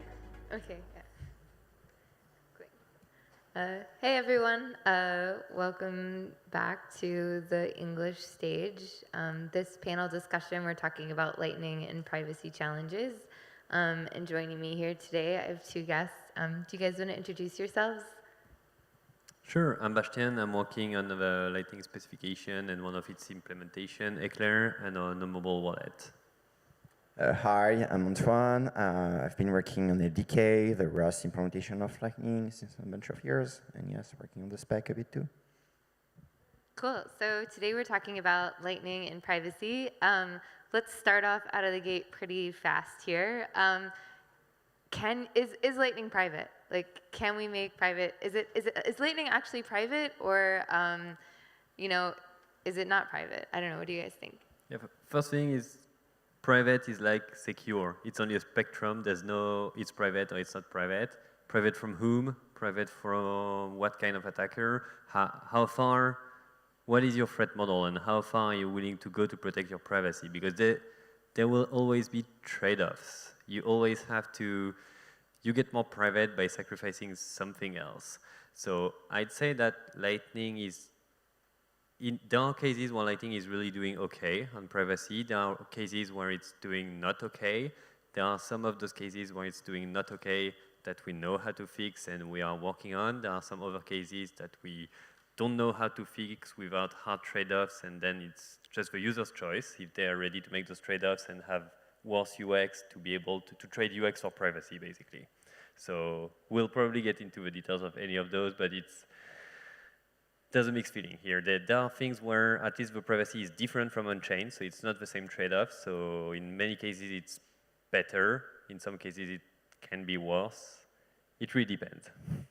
Yeah, I think that's a good question about, how do you define privacy and how do you measure privacy of a users?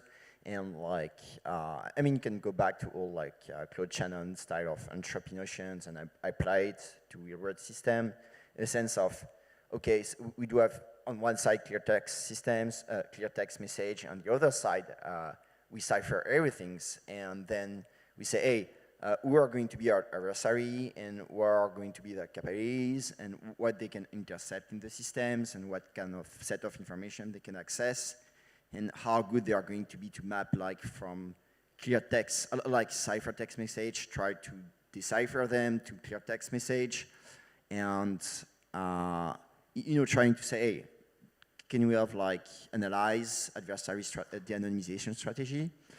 And when we talk about Lightning privacy, I think we should keep in mind like how it does interact with the base layer and how it does interact with people applications, and all those applications can be source of leaks, and like have a holistic view of Lightning privacy. Cool. So speaking about like the base layer, maybe that's a good place to kind of start our comparison then, because it sounds like we're kind of like, this is like there's a lot of different facets of what makes something private. So maybe we can just start with like, is transacting on Lightning more private than transacting on chain? Like if you had to make a decision about where to transact privately, would you pick Lightning over on chain? Like why or why not? Again, I think it depends private from whom, because if you use on-chain, you are broadcasting a transaction that will be there for eternity. So it is only sending to a public key, but since it's going to be there for eternity and other things are going to happen to them, then you're going to, those funds that you receive, that are received on chain are going to be spent again and spent again, maybe spent at some point by someone who can be traced to an IP address and then to a real world identity, so that then we can trace back that this guy was connected in the real world to that other guy, so maybe that previous address was from that other guy. There are a lot of things that you can trace because the data is there for anyone to see. In Lightning, which is different, what is different is that the data is not there for everyone to see. When you make a payment on Lightning, the only people who see anything are people who are on the path, the nodes that forward your payments. These are the only people who see anything. At least once you already have a channel. There's another aspect to creating channels initially, but once you have a channel, the only people that see anything are people who are on the path between the sender and the destination. And then here, there's crypto, there's onion routing that guarantees that at the crypto part, any node in the middle only sees that something comes from the person before and goes to the person after, but doesn't know if there were other people before or other people after. But that's what the crypto guarantees. But then doing timing attack, checking the time at different nodes, leaks other kind of details. And if, for example, you are paying someone who is only one hop away from you, and you are on a mobile wallet, and the other guy is also on a mobile wallet, the guy in the middle knows that the first person was actually the initial sender, and the other person is actually the recipient because they can identify that it's a mobile wallet because it doesn't have a stable IP, is not online all the time, doesn't have anything on the network. It's hard. Yeah, I think that's a good idea to like try to dissociate, like you say, the attributes about the Lightning payments or non-chain transactions. I mean, if you take a non-chain transactions, you have what? You do have the spend script pub keys, the spend to script pub keys. You do have the end seconds field, the end log time field. You do have the replacement policy, which might be a source of leaking, and you have the UTXOH, all that kind of things. But you do have also like more peer-to-peer or transactions relay kind of leaks in the sense of, you know, who is your transactions relay, peers topology, and are you doing rebroadcasting or not in the sense of, am I going to broadcast transaction only once, or am I going to broadcast this every 1 minute, at every blocks, at every 6 blocks? And this is more like sometimes like wallet behavior. And you do have also like, okay, am I using an anonymous network to connect to the rest of the Bitcoin transactions relay network? Am I using maybe Tor or I2P? And all that kind of things are like, it's both part of the defensor, I would say, strategy and adversaries' space of analysis.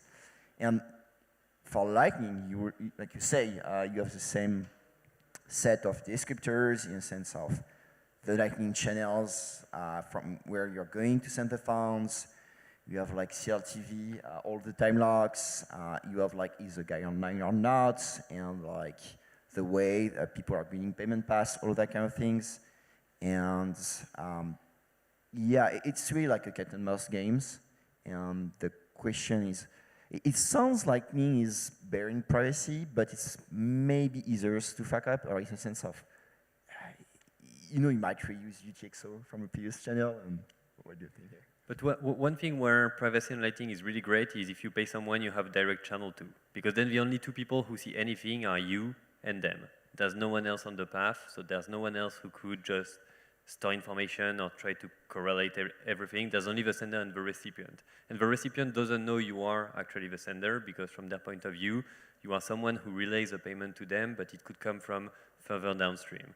So this is the case where privacy is simple and Lightning is doing great because nothing happens on chain and the only two people who see any kind of data are the sender and the recipient. But whenever you add more people on the route, you don't know who these people are because this is an anonymous peer-to-peer network. We're doing as much as we can so that the protocol hides a lot of the data and everything that we can hide, but there are still complex ways of correlating data depending on how much money the attacker is prepared to put into, if they have access to a lot of Lightning nodes, if they can subpoena Lightning nodes for data, if those nodes keep the data or not.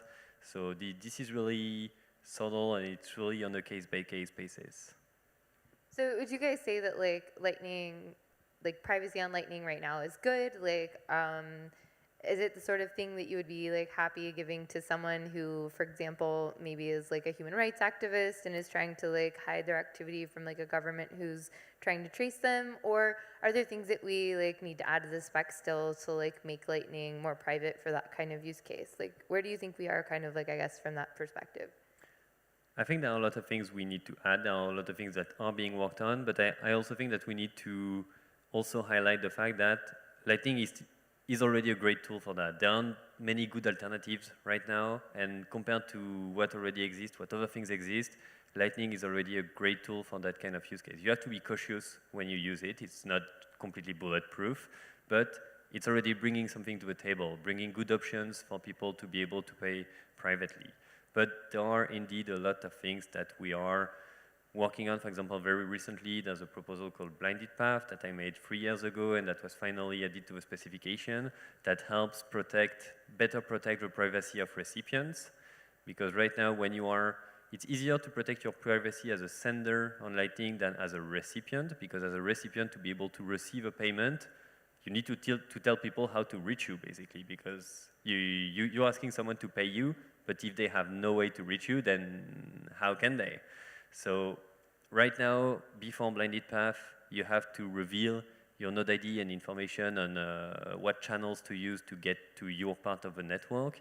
And with Blinded Paths, we added a way that's somewhat similar to what Tor uses for rendezvous routing, but in a more flexible way, where you give potential payers an encrypted path towards you, so that they only see that you are at most 3 hops away from some node in the network, but they cannot guess who you are among those people, and there are potentially thousands of people 3 hops away from the node that you are publicly revealing, so you are hiding among a big enough crowd. But this is something that has only been added to the specification and implementations, but actually shipping that into end product and wallets is going to be another challenge to make sure that it is used correctly, because as any privacy feature, it's really easy to misuse, to think that you are using it correctly and think you are getting your privacy right because crypto, but crypto is not enough. There's also other things that you need to take into account on top of cryptography to make sure that you are not ruining your privacy. Yeah, about like using it for like advanced use case, like let's say you're a human rights activist, you want to mask your payment activities tied to your political activity. I mean, Lightning is still young. I think if you take on-chain, privacy-enhancing technology like CoinJoin, they spend far more time trying to have like a good understanding of the end-to-end payment flow and try to introduce privacy notions, try to measure it, try to improve it with everybody's. I still think on the Lightning side, we're like discovering new area of de-anonymizations, like, for example, like linking the way you accept HTLC based on the block chain tip view by your local node, or like 2 years ago, people published interesting papers based on your on-chain trust of the input funding your funding output channels and see like sequence tied with your Lightning node pub key. So we might still have like still blind spots, and like we're doing a lot of progress, like for example with blind paths, like you're saying. But it sounds still like we're still learning Lightning, so which is exciting. And that's something I want to come back to explain it a bit more, because that's something people tend to not understand, is what I said about mobile wallets being identified as mobile wallets. And one of the things that we're going to be able to improve, not on that, but on something else. If you are using a mobile wallet, basically, the people you are connecting to will know that you are using a mobile wallet, because you cannot make it look like you are a server always online with a stable connection with a public node. So the first hop in your payment path will know that you are actually the sender of that payment. And that's something we're never going to be able to hide, because we cannot make a mobile phone look like a server. That's just impossible. But that's okay, as long as that first node only learns who the sender is, but not who the recipient is. And if you're using a long route, then they shouldn't be able to learn that. But the thing is, the same thing happens at the end of the payment path. The last hop that forwards to what is a mobile wallet knows that that person is the final recipient. And maybe that's okay as well, because they don't know who the sender is. They know that you received the payment, but they don't know where it came from. But there's an issue if the first node in the route and the last node in the route are actually the same person, are actually both chain analysis, or actually both hacked by the same person who sees the data, because right now, the payment uses the same secret across the whole route. So then you see that the same payment arrived here and was coming from here. But that part is something that we can fix, and it's that thing you've been hearing a lot about, which is called PTLCs, where that is a protocol change that is enabled by Taproot, and lets us make sure that at any hop in the path, people see different secrets and don't know that this is the same payment. So that will fix this issue, because the last node will see a different secret than the first node and has no way of telling that this is the same payment. But that protects the crypto part, but still, if they arrive at the same moment with the same amounts, and there are not any other payments of that same amount at the same moment, not even of payment volume, they can still think with good certainty that, oh, it really looks like those two payments are connected because the amounts match, the expiries match, even though the secret is not the same, it's probably the same. So you have to add a lot of things on top of only the cryptography to be able to defeat all that kind of correlation attacks. So yeah, so like the correlation attacks are like a big one. That's something that we're gonna fix with the spec update, but it's like a long time coming, right? Are there any other issues that are like currently happening where we've got like a known challenge that we know how to fix and we just are like working that way? PTLCs and correlation is one. Like, are there any others? Yeah, I mean, one source of concern is, we've been working on new liquidity tool like dual funding, splicing, swaps, all that kind of things, and like fee rate cards, using a lot of chain parameters as control valve, and also like trying to mitigate chain jamming attacks, even if it's like still work in progress. But they might have a concern where, as we see people have like more granular or more custom usage of the liquidity, start to have like liquidity trust, or like the way you're balancing, you're splicing your channels, or the way you're setting your fees, or the ways your local you are pricing your liquidity. All of that start to add more information systems to make it more efficient, but sometimes might be a source of anonymization. One of the things that we will fix, and that is really bad for privacy now, is the link between your on-chain stuff and your off-chain stuff. Because right now, in the Lightning Network, to allow you to actually make payments and find paths in that graph, we just tell the whole world, whenever we open a channel, we just tell the whole world, oh, look, this UTXO, this is my channel. And here is a proof that this is my channel. So people know that this on-chain UTXO belongs to one of the two persons in that channel because we just tell the whole world on Lightning about that. And this is an issue because then you can make a lot of off-chain payments, and at the end, when you close the channel, this results into two outputs, one going to Alice, one going to Bob, and you would think that people looking on-chain cannot know which one is Alice's and which one is Bob's, which would be great because otherwise they know what balance each of the people had when they closed the channel. But actually, you're probably going to reuse that UTXO to open another channel, and then you're going to tell the whole Lightning Network, look, this is my new channel. So they know that this UTXO, if Alice says, this is my new channel spending that UTXO, then they know that this balance belongs to Alice, so the other balance belongs to Bob. So you actually just lost the privacy of your on-chain balance.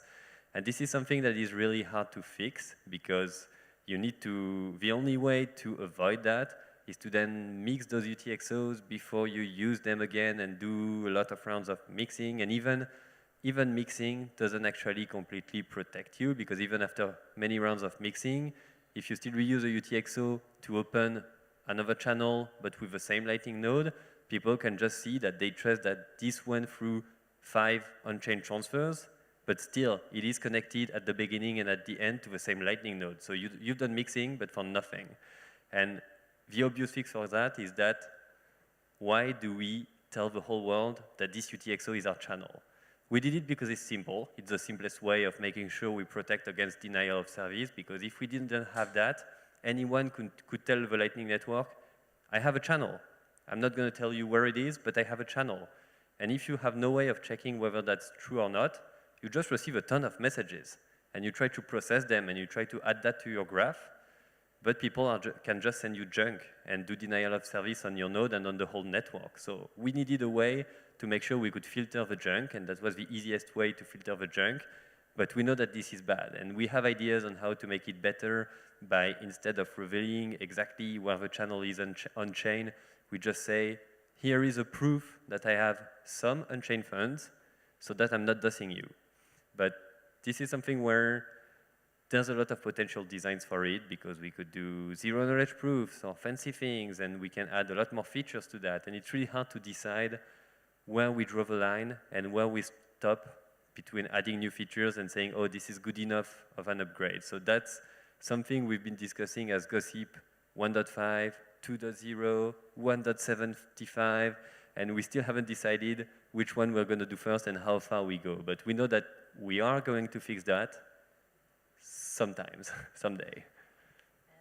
Yeah, so just kind of to summarize, a big challenge is kind of that link that layer 2 has to layer 1, right? Like layer 1 is like this forever record of data, and in layer 2 we like have a link to it, right? That's like how you get money into Lightning, is by making these contracts in the layer 1. And the reason that we tell everyone where these contracts exist in layer 1 is because we really want people to be able to verify for themselves that the money is there in any Lightning channel, right? So it's this trade-off between the assurance that the money for that Lightning channel exists, and it helps you with routing, right? Like, you know how much capacity is available in any one given channel. So there's kind of this idea that by telling people where the money is, or Bitcoin is, I should say, and how much there is and between which relationships with nodes in the graph, that helps make payments more reliable, hopefully, right? But it has this huge privacy downside, which is all of a sudden you can map public keys for a node to UTXOs on chain, right? So I think should we talk maybe like what a node ID is? Like, can we change these? Is this something that because having a node ID is basically like a node identity, right? It identifies your public channels. It's how you tell people to send you money. Is there some way that we can hide node IDs, or is that an unavoidable part of the architecture? I think that's something we can recycle. What's interesting is that a node ID is just a random public key. So at any point, you can decide that you had your node with a node ID. You can just create another node with another node ID, and no one is able to know that this is the same person, unless you share the same UTXOs on-chain, or you do something on-chain that lets people track that or cluster them together. But in theory, you have ways of creating a lot of nodes, and since this is just a public key, people cannot link it to the same person. But there is a usability trade-off here. For example, if you're using a mobile wallet, most of the time you're going to use it on 4G, and you have different IP addresses all the time, but the people you connect to, they always see your IP address. So if you use it at home with your Wi-Fi, where you have a stable IP, and you use two node IDs, but they come from the same IP address, the people you're connecting to, they see that this is probably the same person. So you just changed your node ID, but you're actually probably the same person. So a way to mitigate that is to make sure that you never leak your IP address. So the easy solution is to use Tor, but Tor is fucking slow and has a lot of denial of service attacks. So this is an example of trading off privacy for usability. Better than Tor is to use your own VPN, but that costs some money, so you are trading off money for privacy. So all of those things are always a trade-off where the user has, basically users will have to pay something for better privacy. Pay in terms of less usability or a bit harder usability or external services to hide themselves. There has to be trade-offs here. Yeah, I think about notebook key, we shouldn't forget one interesting fact, which is it's used as part of the scoring algorithms, and people accumulate reputations over the Lightning channels. Most implementation has historical bullets about how a payment channel has route payment forward. And with time, you have, as routing up superiors, you have less incentives to switch notebook keys. And notebook key should be some kind of constant or something which is stable towards the rest of the network. And you still have this trade-off between okay, I'm signaling to the rest of the network, I'm more economically efficient, but at the same time, I'm disclosing more of my activities, more of my payment channels, and more yes, how much times those payment channels have been, and where is the liquidity balance of those channels. Yeah, so ideally you should try as much as you can, if you really want good privacy, to make sure that your node ID cannot be tied to a real-world identity, because that's the goal of node IDs. They are pseudonymous identities. They are long-term identities, but they're pseudonymous. But you must make sure that people cannot link that to your real identity. So, and this is actually depending on who you are protecting from. This can be really hard, because even running a node in the cloud, you're like, okay, I'm just using an Amazon IP address, it's okay, but someone who can tell Amazon, give me the identity, the credit card this is billed to for this IP address, just gets your identity.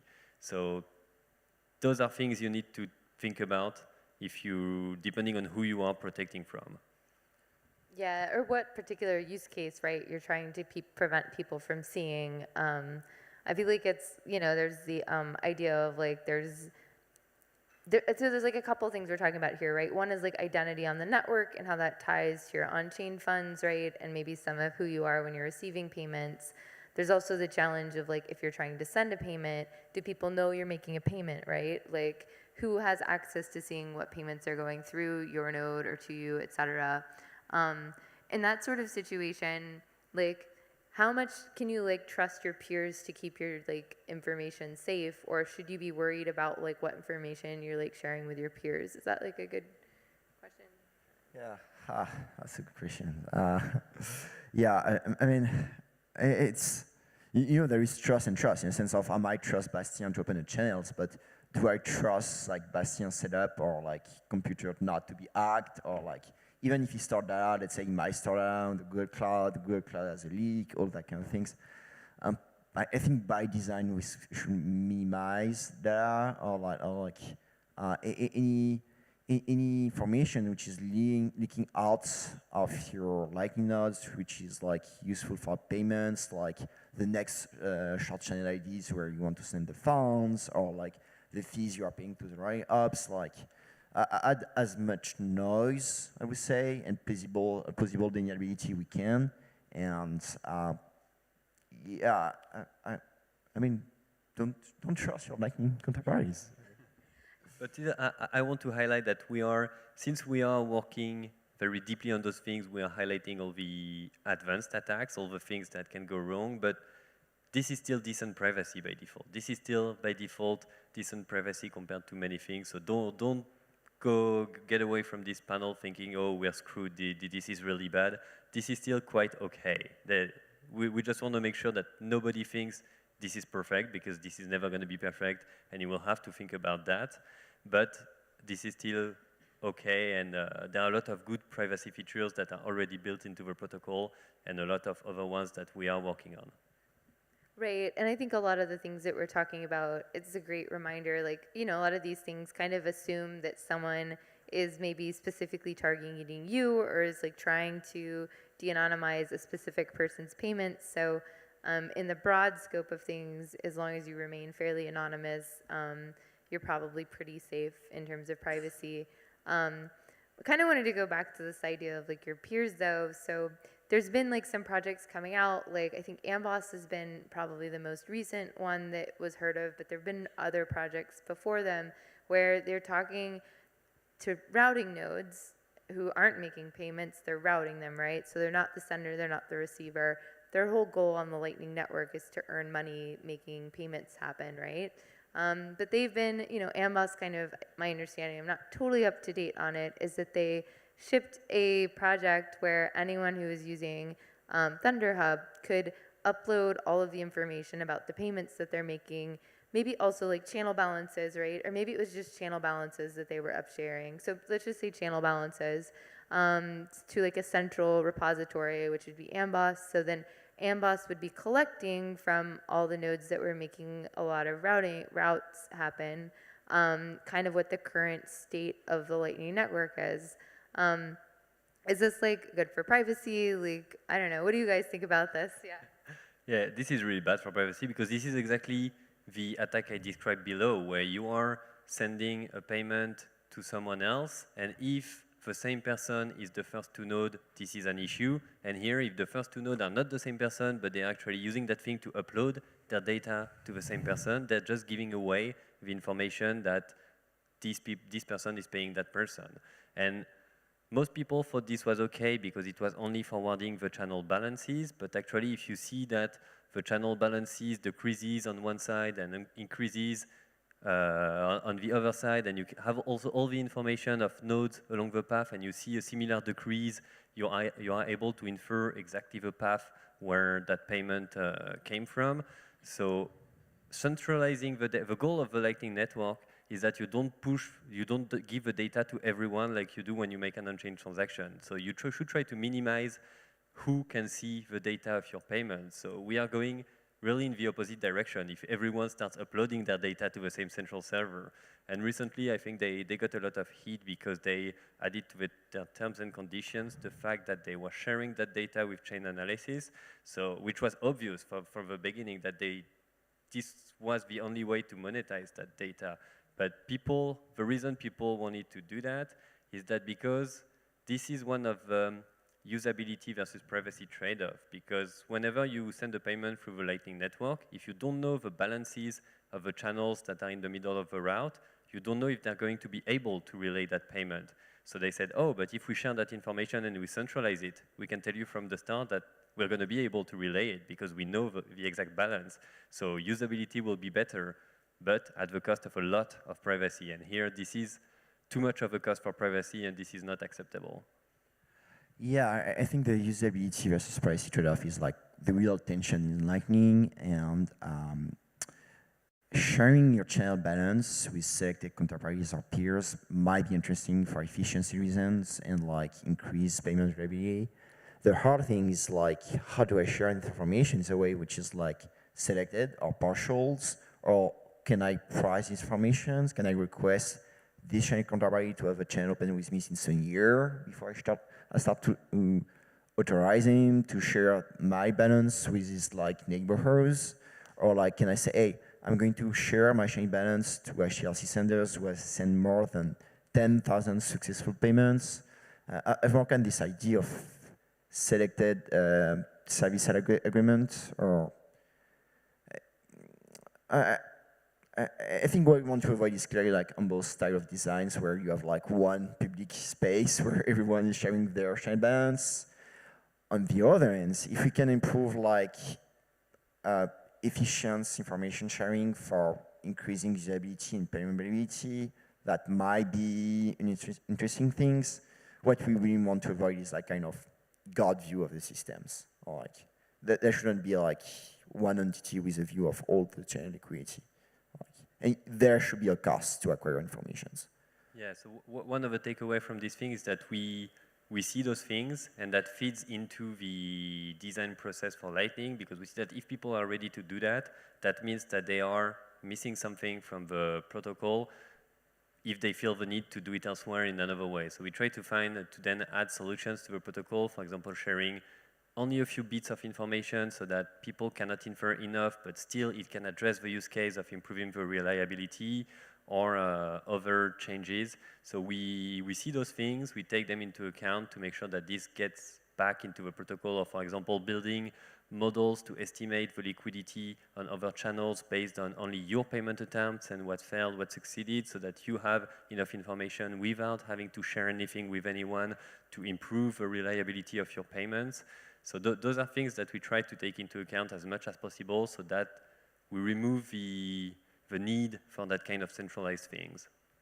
Yeah, there's a little bit of irony here with the current situation with Lightning payments, right? Like, if you don't have information about where the liquidity is, that means you have to make more payment attempts, which means you, with the current HTLC model, have to tell more people you're trying to make a payment, right? And because you don't know which one's going to fail or succeed, assuming naively that half of your payments fail, right? It means that you have to like let more people know you're trying to make a payment.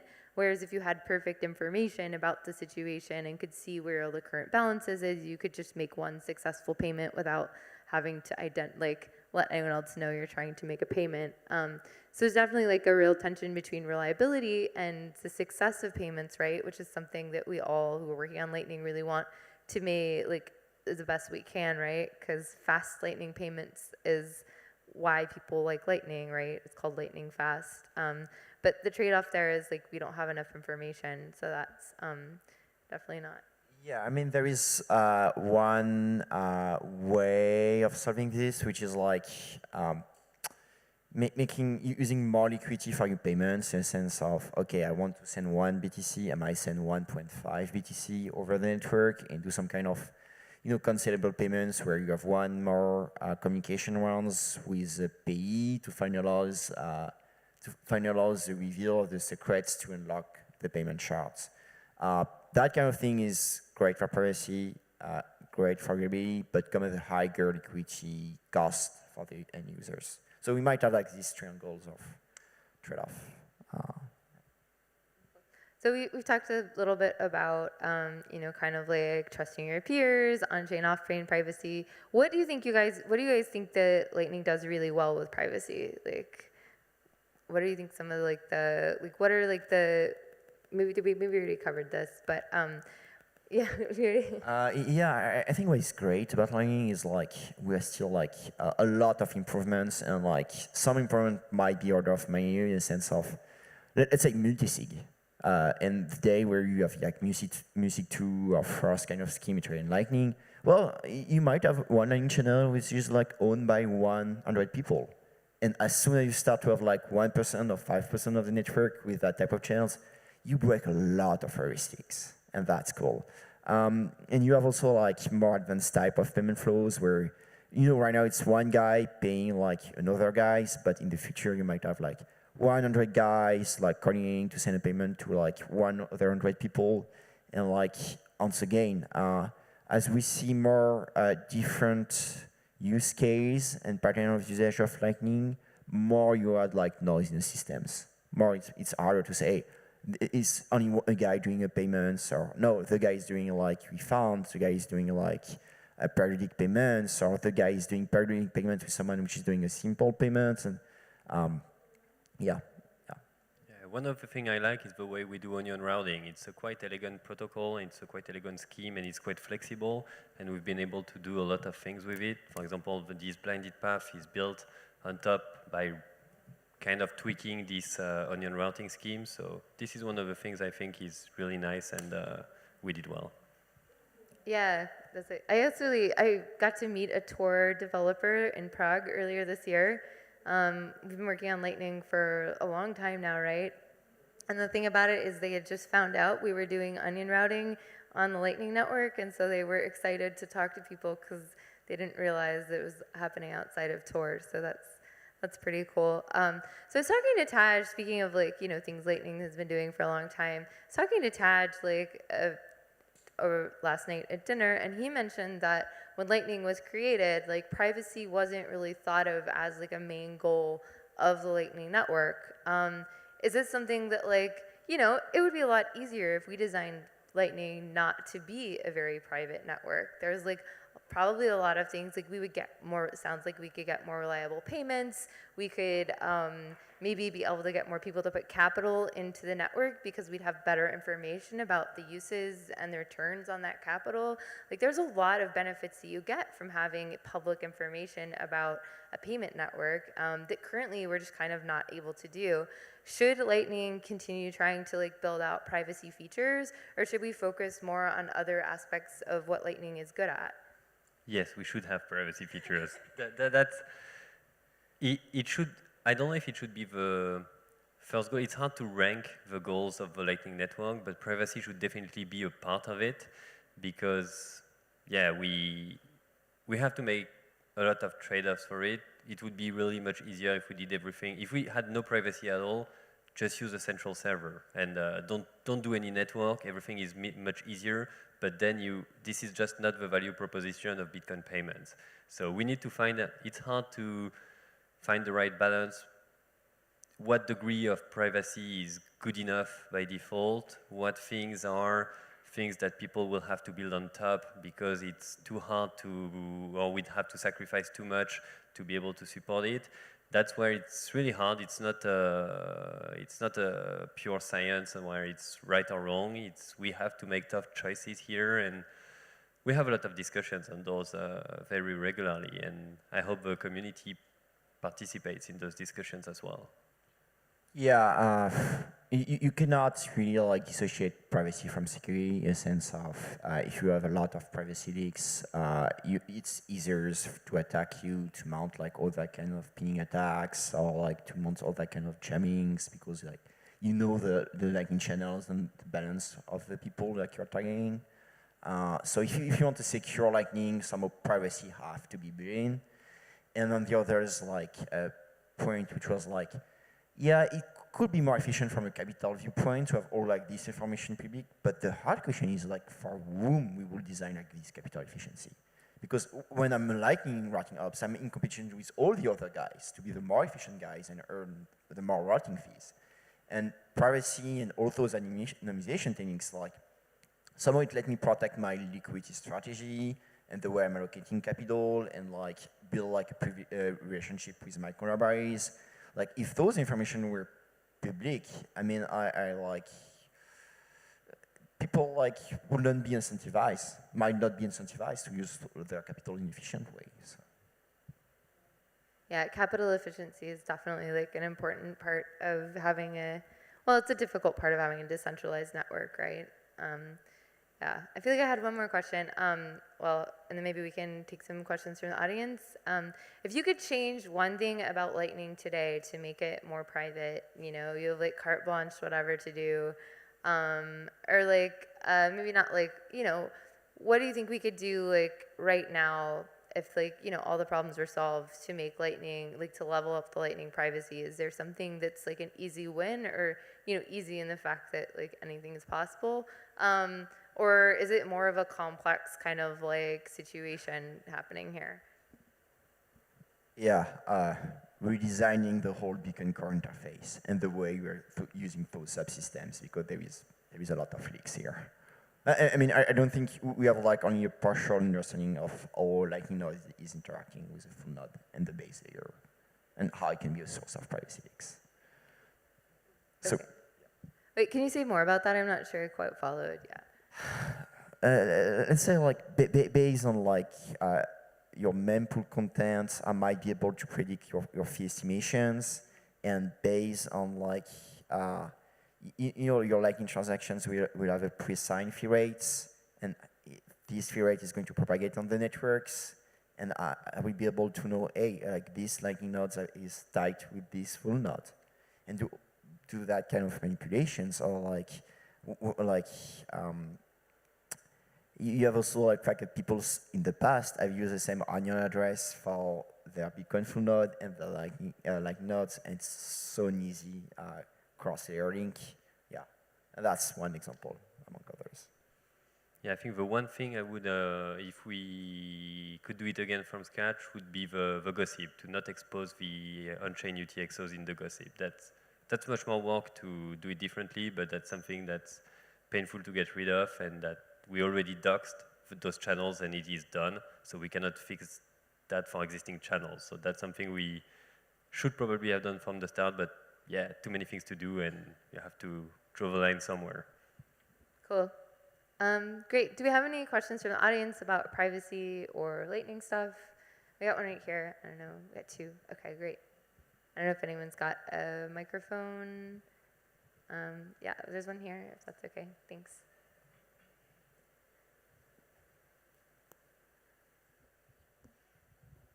Thank you for the presentation. I just have a quick question. Do you know in average through how much nodes a transaction in Lightning goes through? So the good thing is, no, we don't. We can't know that. But you can know for your own payments. Whenever you make a payment, you can just get the statistics for your own payments. But the diameter of the network is quite small. I think it's 5 or 6, which means with that, any two nodes in the network are at most 5 or 6 hops away. So I'd say that most of the payments now are probably using 2 or 3 hops, something that small.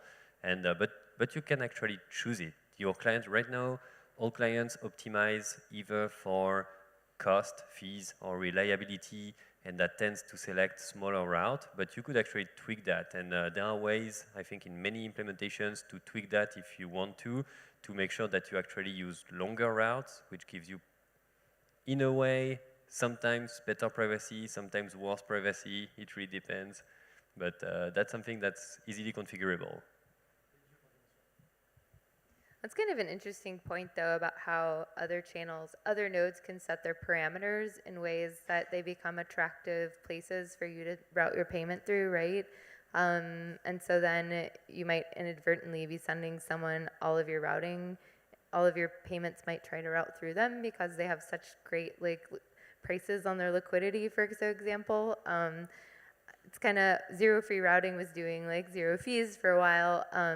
Famously, for those of you who aren't familiar with this particular node on the network, it was that no one knows who it was, right? It was a anonymous node runner who popped up and had a Twitter feed.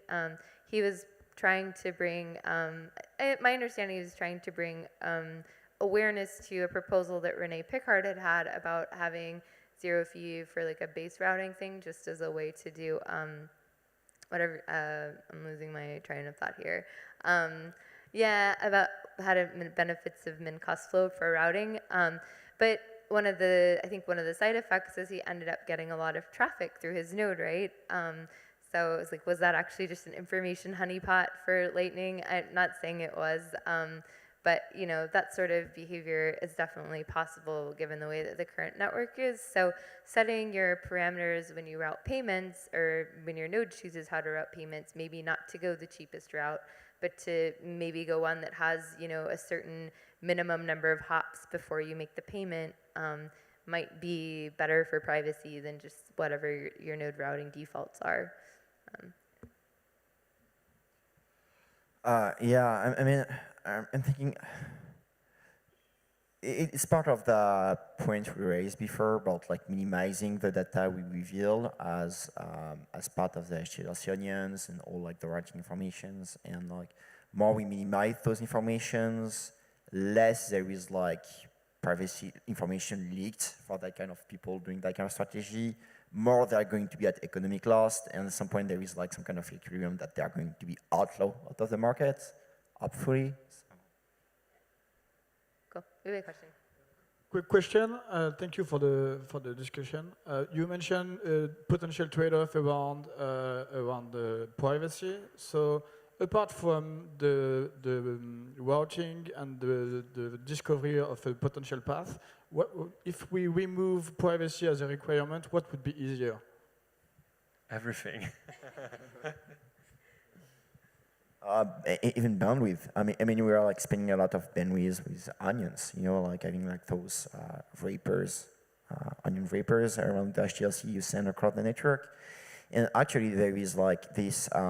When you're talking about onion, anti-DOS mitigations, and all that kind of things, we wish to have practical privacy defaults in the sense of people with low computing resources might be a full peer of the Lightning Network. And if we start to say, hey, we're going to do 1 gigabyte onion by default because it's more noise, well, we're going to technically price out people out of the network. One way that the internet works, right, to kind of go back to the Tor routing, what happened if we got rid of onion routing? Onion routing is kind of an expensive thing to do in terms of every node needs to know what the entire network graph looks like, because every node is responsible for charting their own route through the graph, right? Which means this is kind of where we ended up with the gossip thing of telling everyone where your nodes are, right? Is because everyone needs to know where all the liquidity is independently, because independently you're going to quietly in your corner chart your path through the graph, right? So everyone needs the map to find the route through. That's expensive in terms of bandwidth that we have to share with all the nodes. It means that every, mobile clients are kind of at a disadvantage because they might not have the most up-to-date network graph, etc. My understanding, I might be wrong, you guys should correct me if I'm not correct on this, but the way that TCP routing works, right, isn't that every computer that wants to make a route designs it before they send the packet. They tell everyone where they're headed, right? And that allows the intermediate nodes to figure out who to send it to next. So if you could tell the person when you send the payment where it's headed eventually, you could save a lot of the gossip bandwidth. You wouldn't have to tell everyone what their node looks like. You could sort of just trust that the network itself would figure out the routes dynamically. So that would be probably a huge benefit in terms of payment reliability, reducing the cost of running a node, make mobile nodes like a lot more effective. But again, you give up the privacy of not having to tell everyone on the network where you're sending money. Thank you.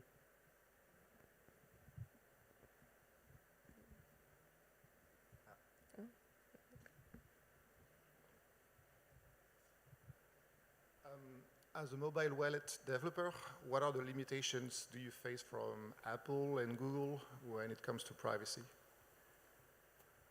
On the privacy side, not so much yet. No, the main issues with developing a mobile wallet is doing things in the background. That's the main blocker, because there's no way to get guaranteed CPU time in the background. And since Lightning needs to be online to receive payments, we do this thing with notification that kind of hack around the OS system to get as much CPU as we can, but no guarantees. So it would be great to be, what would be really great if would be for the OS vendors, mobile OS vendors, to have an option, one of the permissions you would request as an app, to have guaranteed CPU time in the background. But this drains the battery, so it could be abused. The user would not understand that this is why their battery gets drained so quickly, and mobile vendors are really fighting to be able to advertise a long battery life, so they're really restrictive with the applications on that. And that's one of the really main limitation and most painful limitation on mobile OSs. Gotcha. Thank you. Yeah, I think it's mobile. We have talked about privacy like at wide, I would say, but getting good privacy for mobile clients is hard. Like you were like seeing mobile clients are like going up and downs, and they might not have the same defaults than like other nodes. They might have like relying on third-party fee estimators. They might have be like connected to SPV backend, all that kind of things, which are like diverging from the more like regular defaults and are source of privacy leaks, I think. I think we had one more question over here.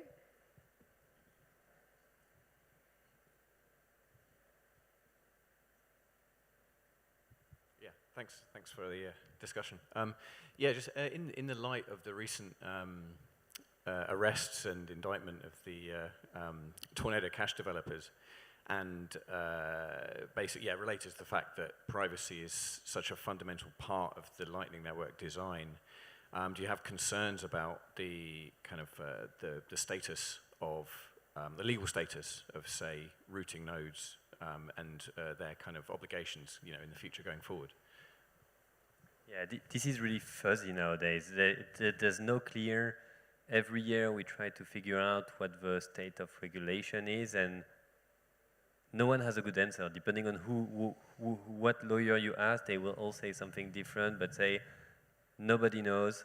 Really depends on how much people want to annoy you or how bad you've been. But that's annoying because there's no guarantee that we operate on the right side of the law. We cannot know, and we want to make sure that this stays something that's legal and that's okay. And that's why, for example, we never want to take custody of the funds. That's really important. But still, this is kind of a privacy tech. So yeah, there's a legal risk here, and to be honest, I don't have an answer on that. But I mean, like, at least under European jurisdictions, like, privacy is very well protected human rights, and like, both for the users or like for the people running nodes. And same in the US, even if there's been like some decisions altering the landscape, it's still, I mean, like, code has been, code and running code has been protected as a fundamental rights by the US Supreme Court. So even if there is like regulatory uncertainty, when you look at the principles of the major jurisdictions, there is less a doubt. And there is less uncertainty. Thank you. Cool. Thanks, guys. Those are great questions. Before we wrap up, do you guys have any information for the audience about where to find out more about your projects or yourselves? Okay, so we just async.co or github/async. Yeah, working a lot on Lightning Dev Kits, Lightning Dev Kit on GitHub, lightningdevkit.org. Yes, great project. Thank you. Thanks, guys. Thanks.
All right. Hello. My name is Johan. I will talk a little bit about something called Taproot assets and what that is, how it could be, how it's useful or interesting, and also how it can be interesting for BTC, the asset itself. And I can mention that my open source work is funded by NIDIG. Okay, so for a number of years there has been this discussion about how do we improve Bitcoin, because there's always somebody that wants to improve Bitcoin, and that could be in all sorts of directions, right? There's for many years there was like, how do we scale Bitcoin? How do we improve or increase the transaction throughput? And that was largely two directions, either increasing the on-chain capacity, either through like block size increases or efficiency on-chain. And then this other direction, which turned out to maybe was the one that won out, was moving a lot of these transactions that people want to do off-chain. So today we have the Lightning Network, which can handle a lot more transactions than on-chain Bitcoin, which is great. But there's still things to do on-chain, obviously. And one of these things that have been discussed for many years, it seems like progress is slow, but things are happening, things are being discussed and actively being worked on. And this is like, how can we, first question is, should we add more powerful scripting capabilities to Bitcoin? And if so, how are we going to add this in a safe way? Developers love more features, more powerful tools to create their projects. So if you ask a Bitcoin developer that just want to build applications. Of course, we should have more powerful scripting capabilities on Bitcoin because that's going to make it easier for me to create all sorts of cool things. But then still, there are trade-offs.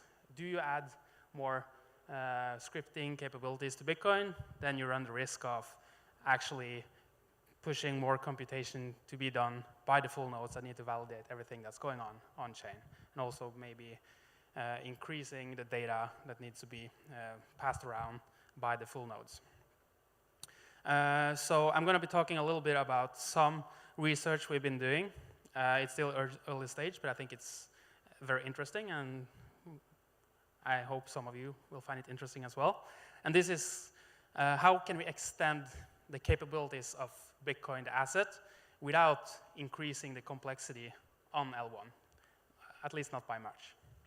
And the idea here, or let me call it the clickbait headline, is to peg BTC to the Taproot asset protocol and then move all the interesting or powerful scripting to the Taproot asset layer. Okay, so first, what is the Taproot asset protocol? It is a Taproot native evolution of different asset protocols that have been around on Bitcoin for a while. The most well-known ones are probably Omni or Counterparty. And traditionally, these protocols, they put like asset layer metadata or data needed to validate and check and track these transfers of tokens or assets into an op return and then put the data itself on the Bitcoin blockchain.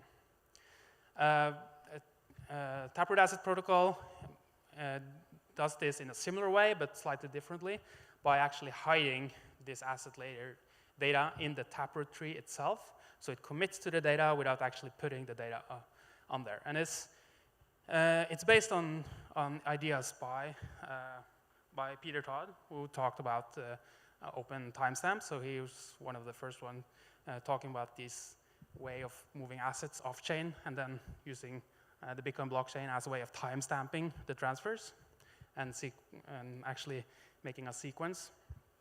And so if you look at this picture, the way it works is for a Bitcoin transaction, a Taproot with a Taproot output, you have this Taproot key that commits to some Taproot script tree. And since this script tree is only being revealed when it's being spent by the spender, you don't actually have to reveal this data before you need it to spend this output.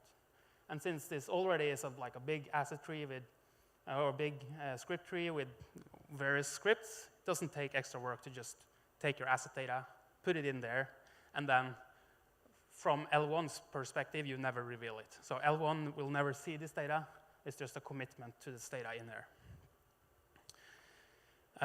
This means that this is actually something called a client-side validated transfer protocol. So that means like if Alice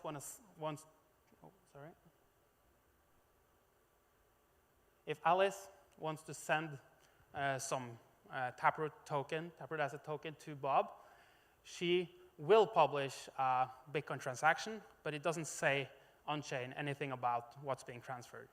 So this is something Alice has to transfer to Bob, to the receiver. And this is a history proof showing that this asset has a valid history all the way back to its genesis, and also some witness or signature showing that Alice was allowed to spend this and send it to Bob. And similarly, if Bob wants to transfer it further to Carol, he needs to add his signature to this proof along with the proof he received from Alice and give that to Carol. And then Carol can check the history all the way back and make sure this is a valid transfer of this token or asset.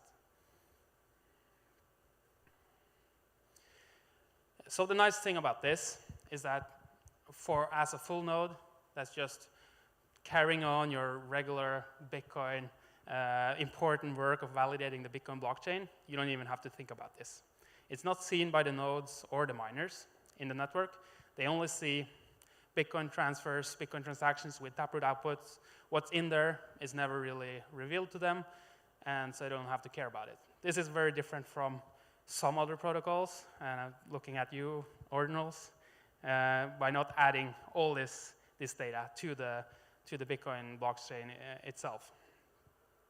Also, a nice thing about the Taproot asset protocol that's different from other asset protocols that have been proposed before is that it's made with Lightning in mind from the get-go. So it's designed to be able to work with the Lightning Network. So as long as you have this asset on-chain, you can also move it to a Lightning channel and then transfer it over the Lightning Network. And for this to work, obviously, we need Taproot channels, which are almost here, I would say.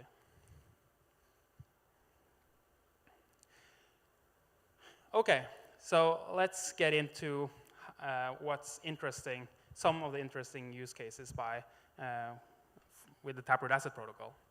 And so on this layer 2, so Taproot assets can be called a layer 2 since it's not seen by the layer 1. You have your own scripting engine. So today, that's basically a copy of the TapScript engine that's used on Bitcoin, so regular Bitcoin script. But there's nothing that's kind of, there's no real reason you cannot do some other kind of scripting on layer 2. And so that means like maybe in the future you can take your CK, AI, burrow check language or whatever and put it on layer 2.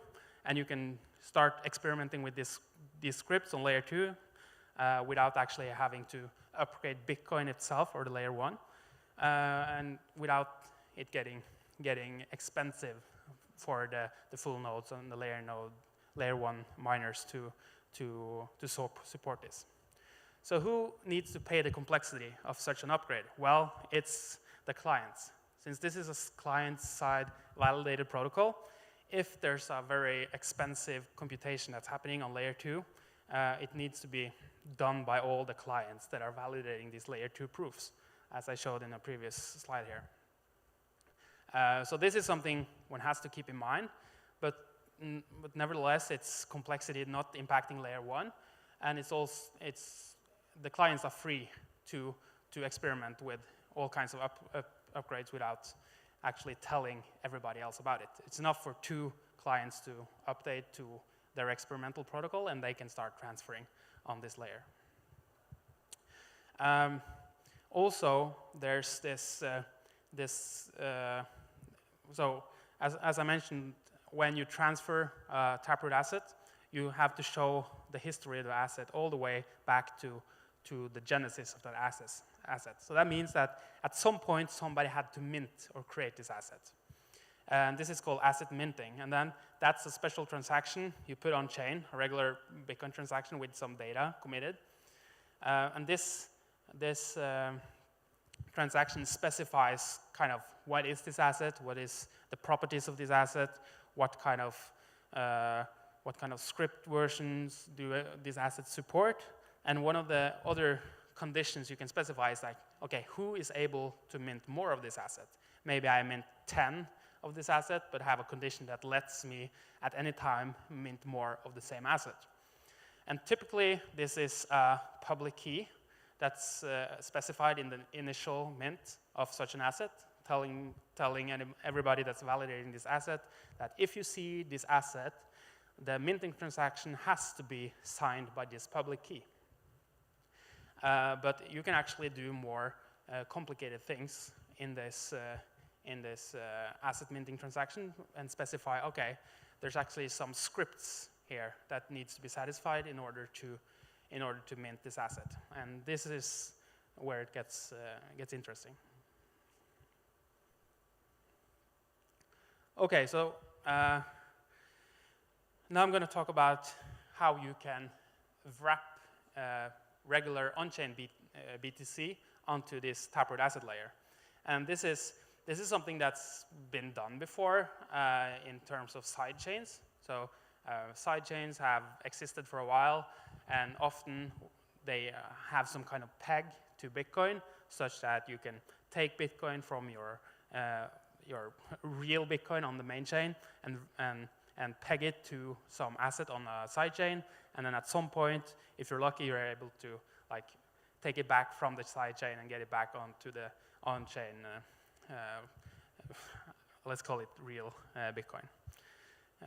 And this is this unwrap operation that's complicated, which I'll get to in a minute. Okay, so let's look at this simple way of wrapping or pegging real Bitcoin to some wrapped Bitcoin on Taproot assets. So in this transaction, I have a condition saying that, okay, in order to create this 10 or this wrapped Bitcoin on the Taproot asset layer, you need to burn 10 real Bitcoin.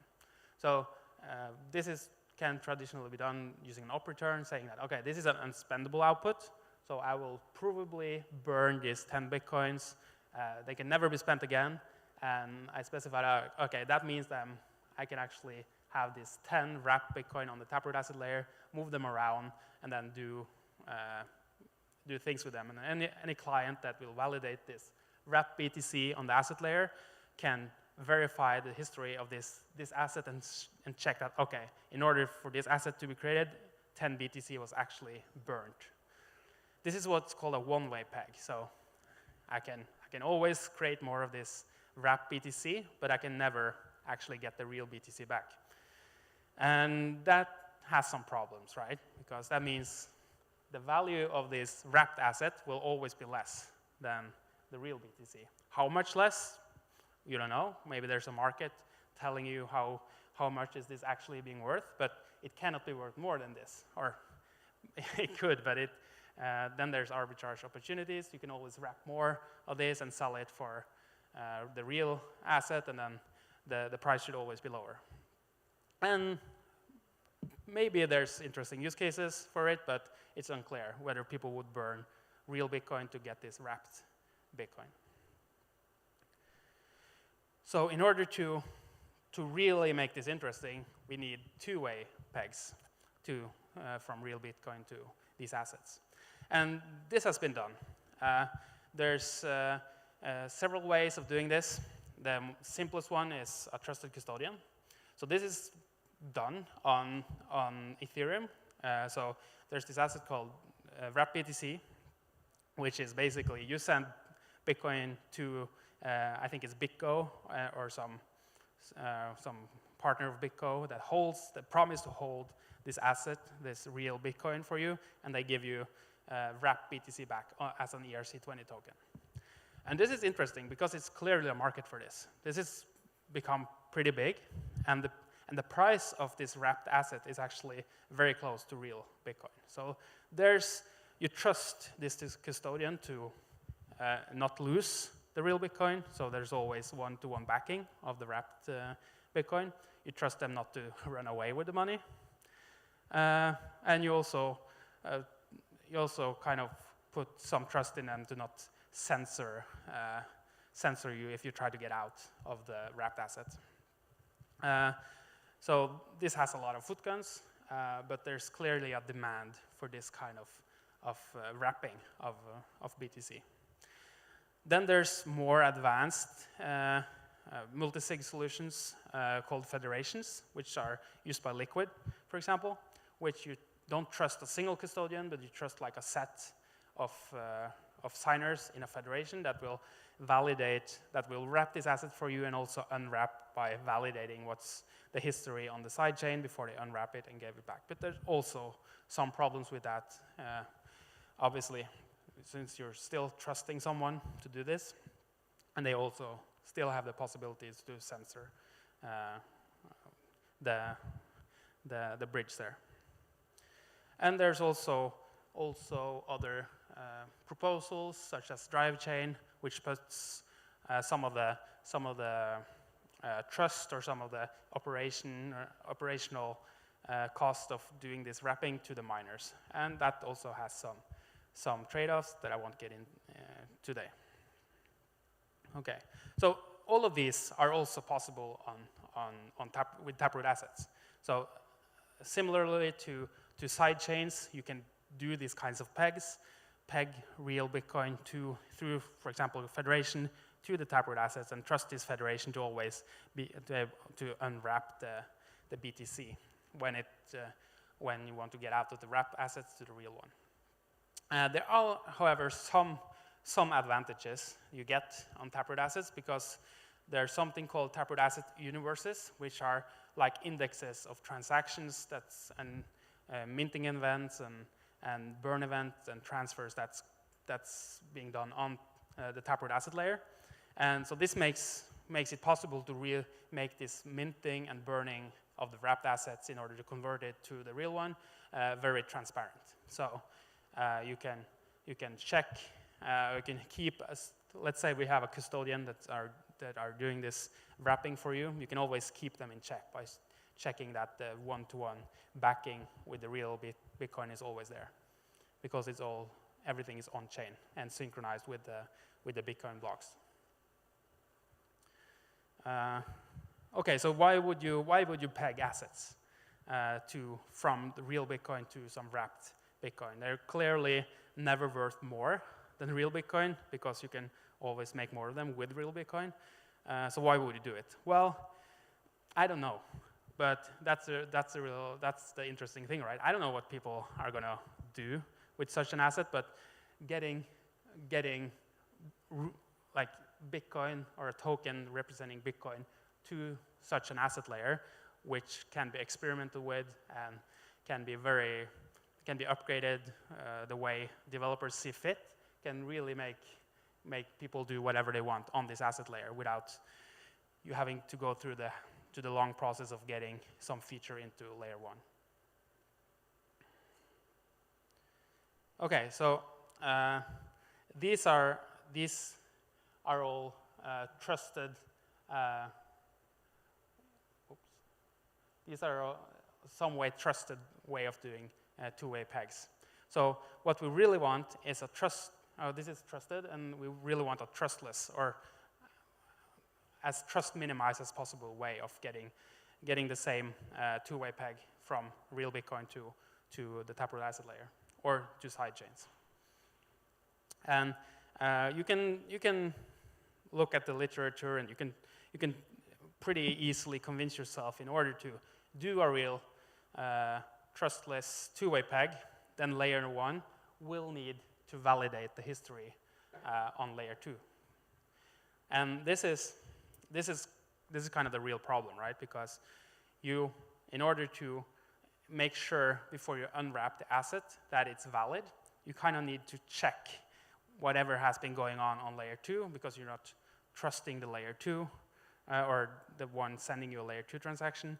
But that means like suddenly layer 1 needs to be aware of layer 2, which breaks the whole thing about the whole complexity argument of like you can experiment with all kinds of complex computation on layer 2 because it never affects layer 1. But if layer 1 needs to validate what's been going on layer 2 in order to unwrap this asset, then that breaks down. So this is why we are currently doing some research into something I find very, very interesting. And this is using some of the covenant proposals that come up to do what we call optimistic unwraps of these assets. As mentioned, wrapping the assets itself is pretty simple. You can do whatever you want on layer 2. So going from native L1 Bitcoin to the layer 2 is easy because you can just specify on layer 2 what the conditions need to be. But going the other way, unwrapping the asset is hard because you need to specify some condition for layer 1 in order to safely release the real asset. So what we've been doing is there's a proposal called Merklei's All the Things, or MAT, which is fairly new, a few months old. It's a covenant proposal. So it's opcode called op check contract verify, which is in itself is not super complicated. I won't go into details, but what it lets you do, it's basically check that an input commits to some data, and that data is modified in some way, and there's a similar commitment that commits to the new state on the output.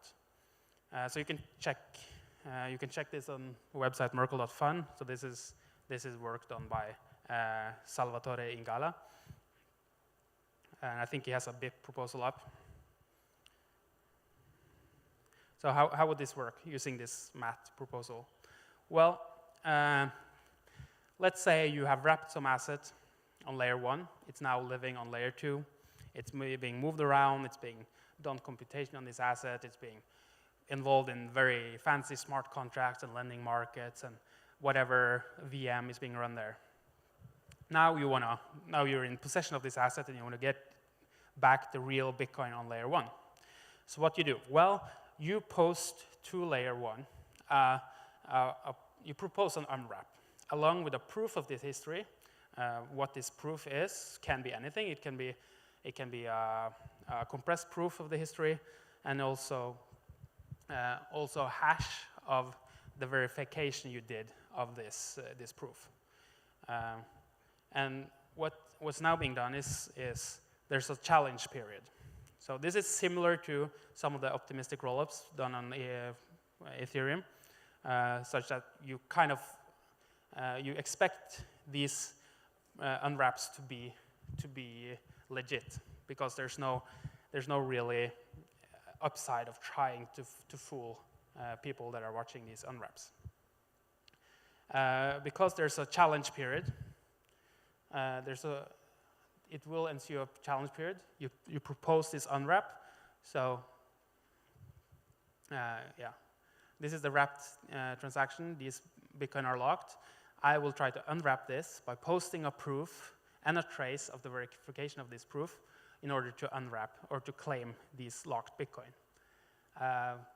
Here there will be a time lock, and in that period, anybody can come and contest this unlock you did. They can look at the proof you posted and do the verification themselves and check that, oh, he's actually not in order. He cannot actually unwrap this Bitcoin. Something on the way in that proof was not legit. Maybe he just made up this token out of nothing and tried to claim locked Bitcoin on-chain. And then I will challenge this assumption and post my new trace, which shows that this is actually or the outcome of running this proof through the verifier is not correct. And then you should check out the proposal itself for how this works, because it's a fairly complicated and lengthy way of executing these fraud proofs.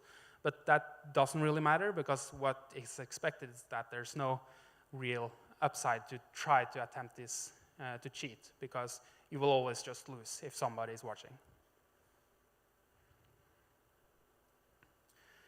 Okay, so what does this mean? Well, Taproot assets, they are a way of moving assets around on a separate layer that uses Bitcoin, the blockchain, as basically as timestamping for whatever's going on the second layer. You can also do Lightning transfers with these assets. What makes it interesting is that you can do all kinds of upgrades and experiments and scripting on layer 2. And even that far, I think that's very interesting, because as I mentioned, we've seen there's a lot of demand for using BTC in DeFi applications. So wrap BTC on Ethereum is pretty big, even though you're fully trusting this one custodian to not rug pull you. So with this ongoing research about how you can do this in a trust minimized way, I think that could really bring some really cool use cases to Taproot assets and utilizing wrap BTC or BTC the assets in that layer. So that was it, and I'm happy to take questions.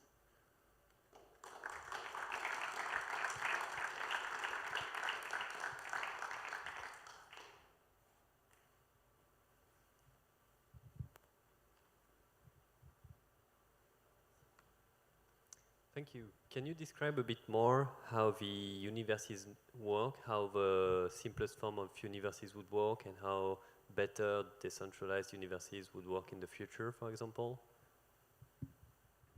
So yeah, so you're talking about, let me go back there. The history for the client-side validation.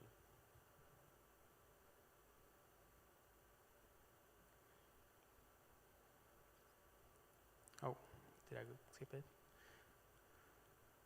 Yeah, so you're talking about these, right? Yeah, so asset universes are, they're usually described as like an index or like a Git repository of everything that's happened. So the way that works is that in order to, it's kind of like a block explorer, all right? So, so since everything is client-side validated, when I send some asset transfer to you, I'm not telling anybody else about that transfer. So what I could do is I could send this, this proof to some universe, it could be a centralized server that's just keeping track of everything that's happening. And that, in some cases, that could be useful. In some cases, why would I do that? Why would I give up my privacy and send all my transfers to this universe? But you can also specify some requirements when you create an asset. Okay, this asset actually, in order to validate a transfer of this asset, or especially the minting and burning of this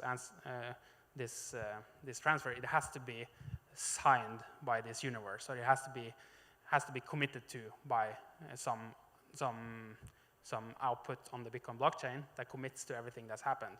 So in order for me to mint something, I also need to add it to this index of transfers. And that makes it easier to actually be sure that, okay, whenever this asset is being minted, it's not valid until it's committed to by this universe. And that makes it easy, it makes it safe for me to look at this universe and know that, okay, in whatever this universe has committed to, that has to be everything that's happened in terms of minting and burning of this asset. So I would know what are the number of units of this asset that exist currently. Can't the universe hide more recent data? For example, can a universe collide with a sender to fool a receiver?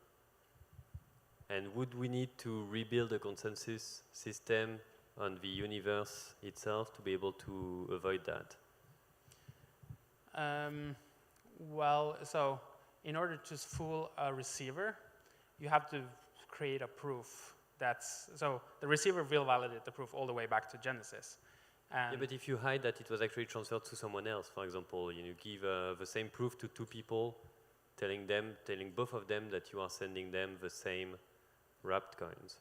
Oh, okay, yeah, so you're double spending, basically. Exactly. Well, what would happen then is that, so since each asset is tied to a Bitcoin output, or UTXO, you couldn't be spending that UTXO to two recipients, right? Oh, but that's for the case where we use on-chain each time, but when you use Lightning to transfer them, how do you prove that? Because then if you use Lightning, there's no on-chain footprint for those transfers. Yeah, so it's exactly as native Bitcoin on the layer 1. So so you need liquidity all the way from the sender to the recipient. So there's one UTXO for every channel that supports this asset, and everything, the recipient in that case will be from the one channel counterparty to the next, and then they will pass it along the Lightning network. Okay, so that is updated in the commitment transaction. Both sides of the channel update something so that they cannot cheat because they revoked the previous one. Yeah. So the commitment transaction will, on its output, it would commit to this asset tree, and where the balances in the channel counterparty between the channel counterparties are updated to reflect the transfer. Okay, I see. Thanks. Which is also why Taproot channels are needed, or commitment transaction with Taproot outputs are needed in order to support these assets.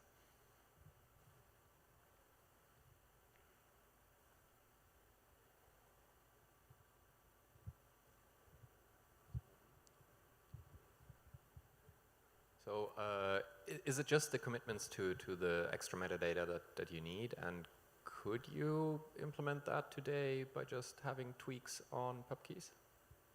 Yes.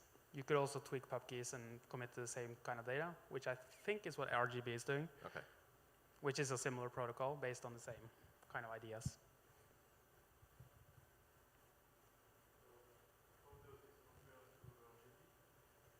How it does compare?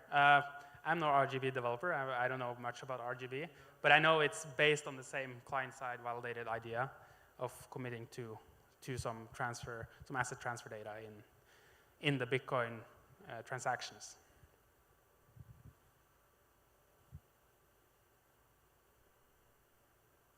Okay, seems like there's no more questions. Okay, thank you so much.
can depend on certainty. Count it out and weigh it up again. You can be sure you've reached the end, and still you don't feel. Do you know you're beautiful? Do you know you're beautiful? Do you know you're beautiful? You are.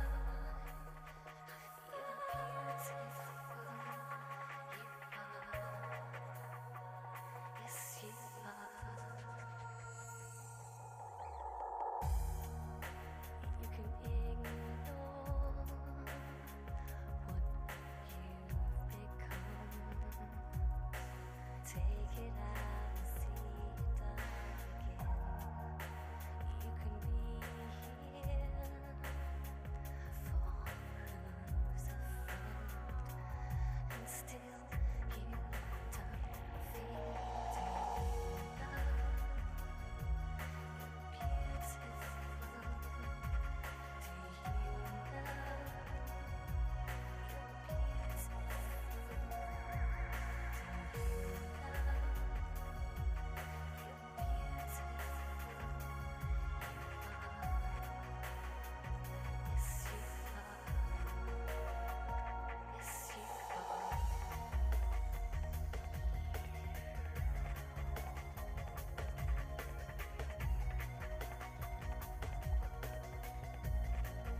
Yes.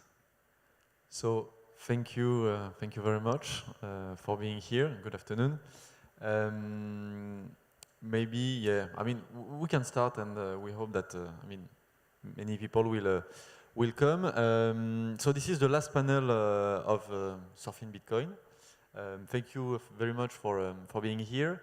And we're going to talk about very interesting subject, which is how to foster collaboration between academics and Bitcoin and Lightning Network developers. Charles and Tom, just can you introduce yourself, and after I will ask you a simple question just to start. Tom, if you, Charles. Okay, thank you for having me today, and thank you for joining. This is the last mile before the party.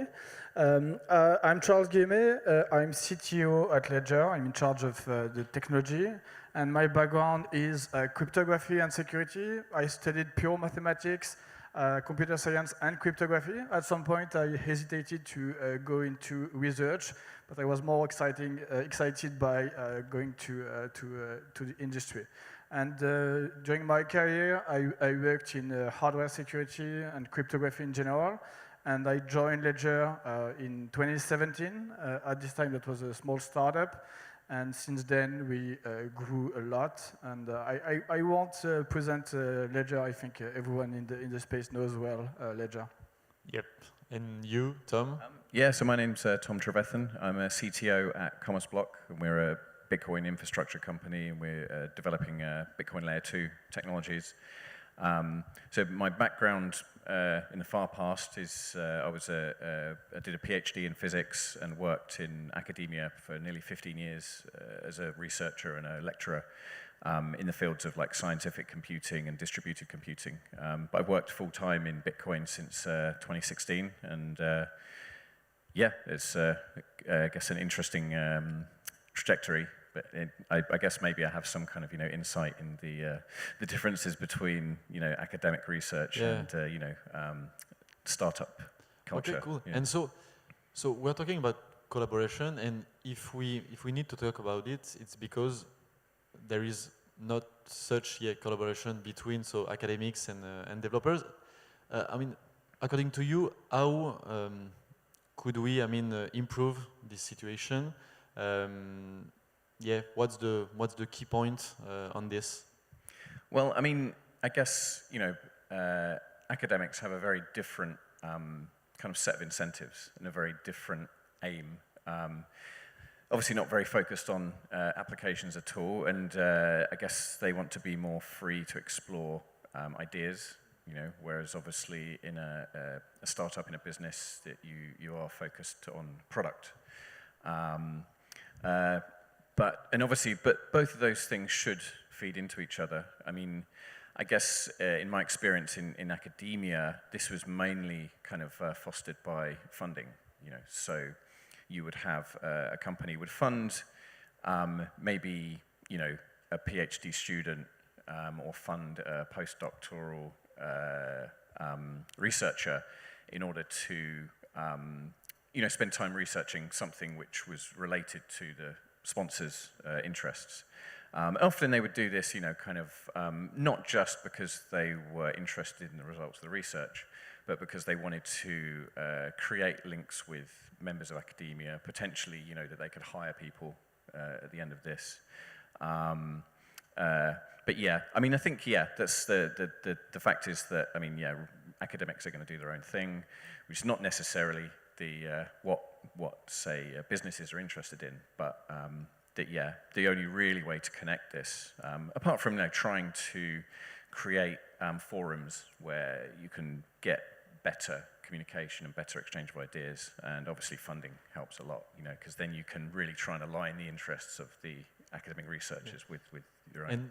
And Charles, how you explain this lack of collaboration, and how to improve this? Yeah, as you said, there was difference in incentives. I think this is the main challenge here.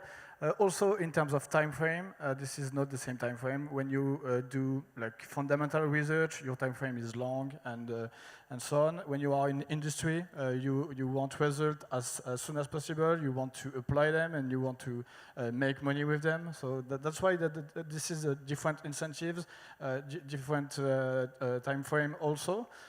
Nonetheless, I think like the industry, the crypto blockchain industry fostered a lot of research. I remember when I studied cryptography, that was really a dusty field. Nothing was happening in this field for a long time.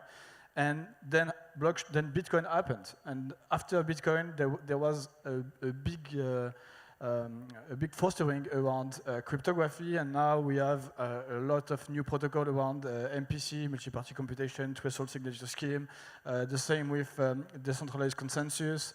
Zero-knowledge proof is this is something that has been invented maybe 20 years ago, but we did a lot of progress in the past 5 years because of blockchain.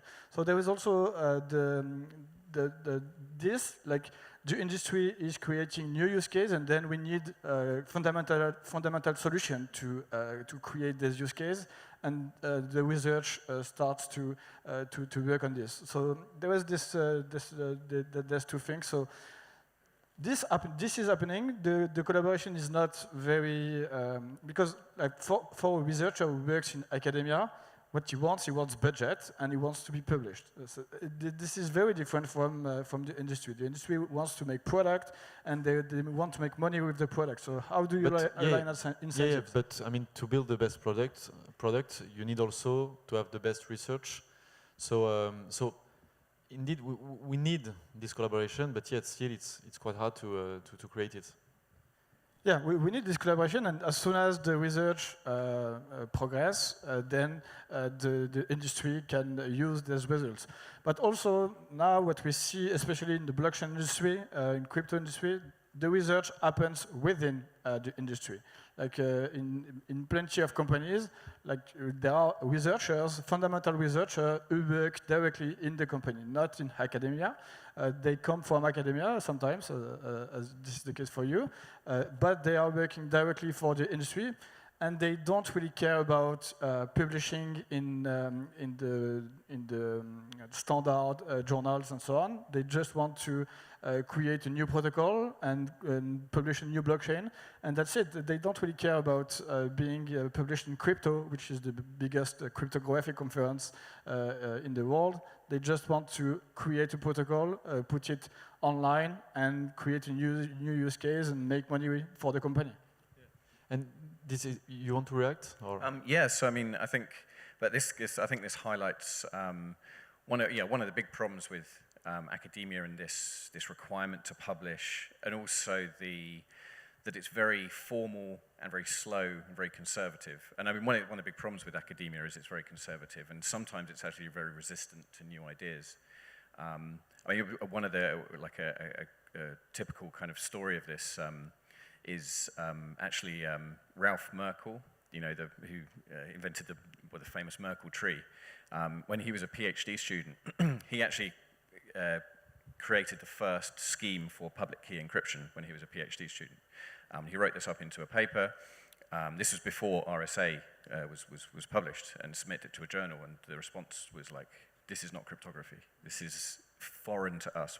This is way outside of our very narrow kind of traditional view of what we believe cryptography is," and it ended up not being published for like 3 or 4 years until, you know, the kind of everyone caught on. And I think that happens a lot. You know, some ideas are kind of too radical, which I think is one of the big problems with academia. Yeah, is that it's very hierarchical. You have the people in charge of these old professors who are very conservative and sometimes are very resistant to new ideas. And actually, yeah, it's a really good point because, as we know, I mean, Bitcoin and other, crypto projects couldn't have emerged from the only academic part, because you know to break the rules, to create something new. So maybe, I mean... So just maybe about the example about Ralph Merkel, we had exactly the same about blockchain. I was going in the cryptography conference in 2015, 2016, and a lot of new papers around blockchain technology was arriving in this conference, and all the people in the conferences were like, "Oh, stop with your blockchain stuff. It's not cryptography. It doesn't help anything, and so on." And now most of cryptographers are working on blockchain-related problem. So this changed also, but in like 8 years ago, like the academia around cryptography was really reluctant about blockchain technology. And so you're both of you with not research background, but yeah, kind of. I mean, how are you working on a day-to-day basis with the product, for example, at Ledger or CommerceBlock, especially regarding the research? I mean, how you find maybe new ideas or research on Bitcoin? So, I mean, obviously, you spend a lot of time looking at the literature, but I mean, in Bitcoin and in general, kind of the blockchain and this new wave of new renaissance in cryptography that's happened, often ideas, can come from blog posts and forum posts as much as they can from the academic literature, because that kind of moves much more quickly and you get ideas out much more quickly. I mean, the academic literature still plays a very big part. But things are changing, and the media is changing. The rate at which information is disseminated is changing. It's like an open and decentralized research. Yeah. I mean, I mean, academic publishing has to change. I mean, this model that we have of this review process, and you have, anonymous reviewers who can basically hold up and prevent publication, and this kind of gatekeeping. I think the rate at which the internet is changing the way we communicate. I think academic publishing is going to have to change quite a lot. And you, Charles? Yeah, we have plenty of different sources for doing research.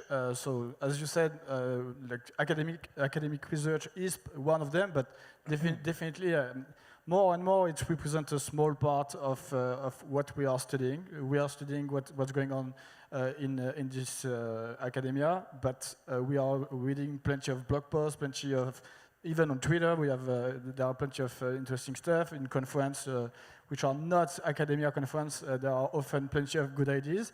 And when we do research internally, it's always like applied research. We want to do research for innovation, for creating new use case, new product. It's not fundamental research. We're not doing this.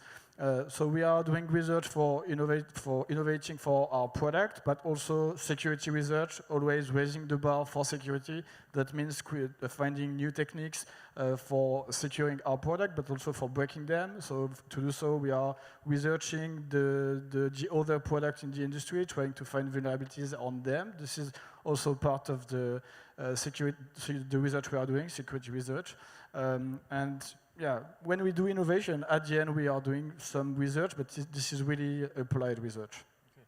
And according to you, so to foster this collaboration, it's more the developers that need to come to academics, or on the other way, it's more academics who need to, to more understand how Bitcoin is working, and maybe to work more on this subject?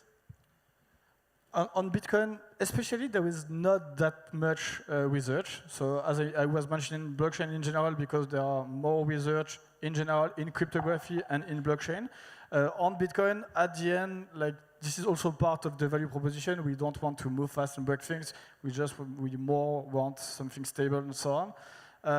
One of the recent papers around Bitcoin is MUSIC2, which allows you to do a traceable signature on the Schnorr protocol for Bitcoin. And one of the people who wrote it works at Ledger, Yannick Serin.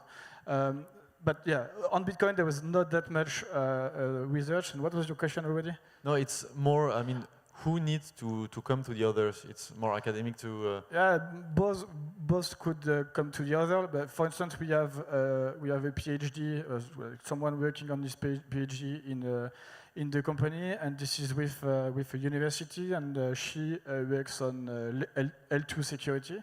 So in France, there is this mechanism called CIFRE, where this is like the industry that pays part of the PhD thesis.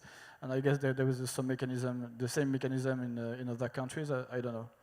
Well, I mean, companies always need smart people, and if they want to foster, I guess, the training of people in this, quite advanced field, they're going to have to tap into universities and fund things like PhD studentship, which is, I guess, the best mechanism for this. And are you working with, academics, for example, Ledger? Are you working with universities, academics in France or maybe in Europe? So apart from this PhD student, we had plenty of discussion with academia and so on. But discussions are always very interesting, and we have plenty of ideas. But at the end is how do we create a project in order to fund the thing? It's quite difficult to. There is a lot of bureaucracy in order to create project with this researcher. So quite often it doesn't go that far apart from the PhD student example. Yeah, and I guess you have to it's quite a lot of work to keep engaged and keep the make sure you're making the best of the money that goes into it. And Tom, at the beginning you mentioned that it's also a matter of funding. Yeah. As you know, in France it's harder for companies to finance and to have financial links with universities and academics, but it's way different in the US or also in the UK. So don't you think that it will be easier to foster this collaboration in the UK or the US? I mean, it depends. I mean, different countries. I mean, from the UK point of view, there's several funding schemes that the government tries to encourage companies to invest in. I guess, and tries to encourage this collaboration between industry and there's several different funding programs where the government funding agencies will put up like 50% of the money to fund researchers and expect industry to put up the other 50%, which could be a very good value way of being able to tap into that expertise and talent. Yeah.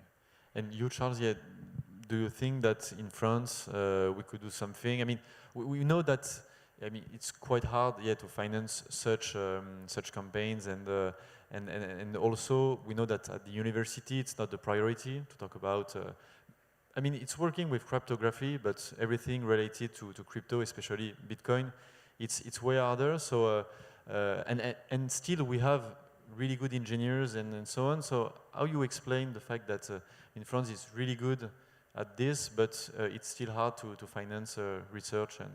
Yeah, in France there was this double model where engineers and university are not exactly the same thing, and we invest, France invest more on engineers than university. So there was this thing, and these things are separate. So also that could explain why there was this separation between industry and university at the end.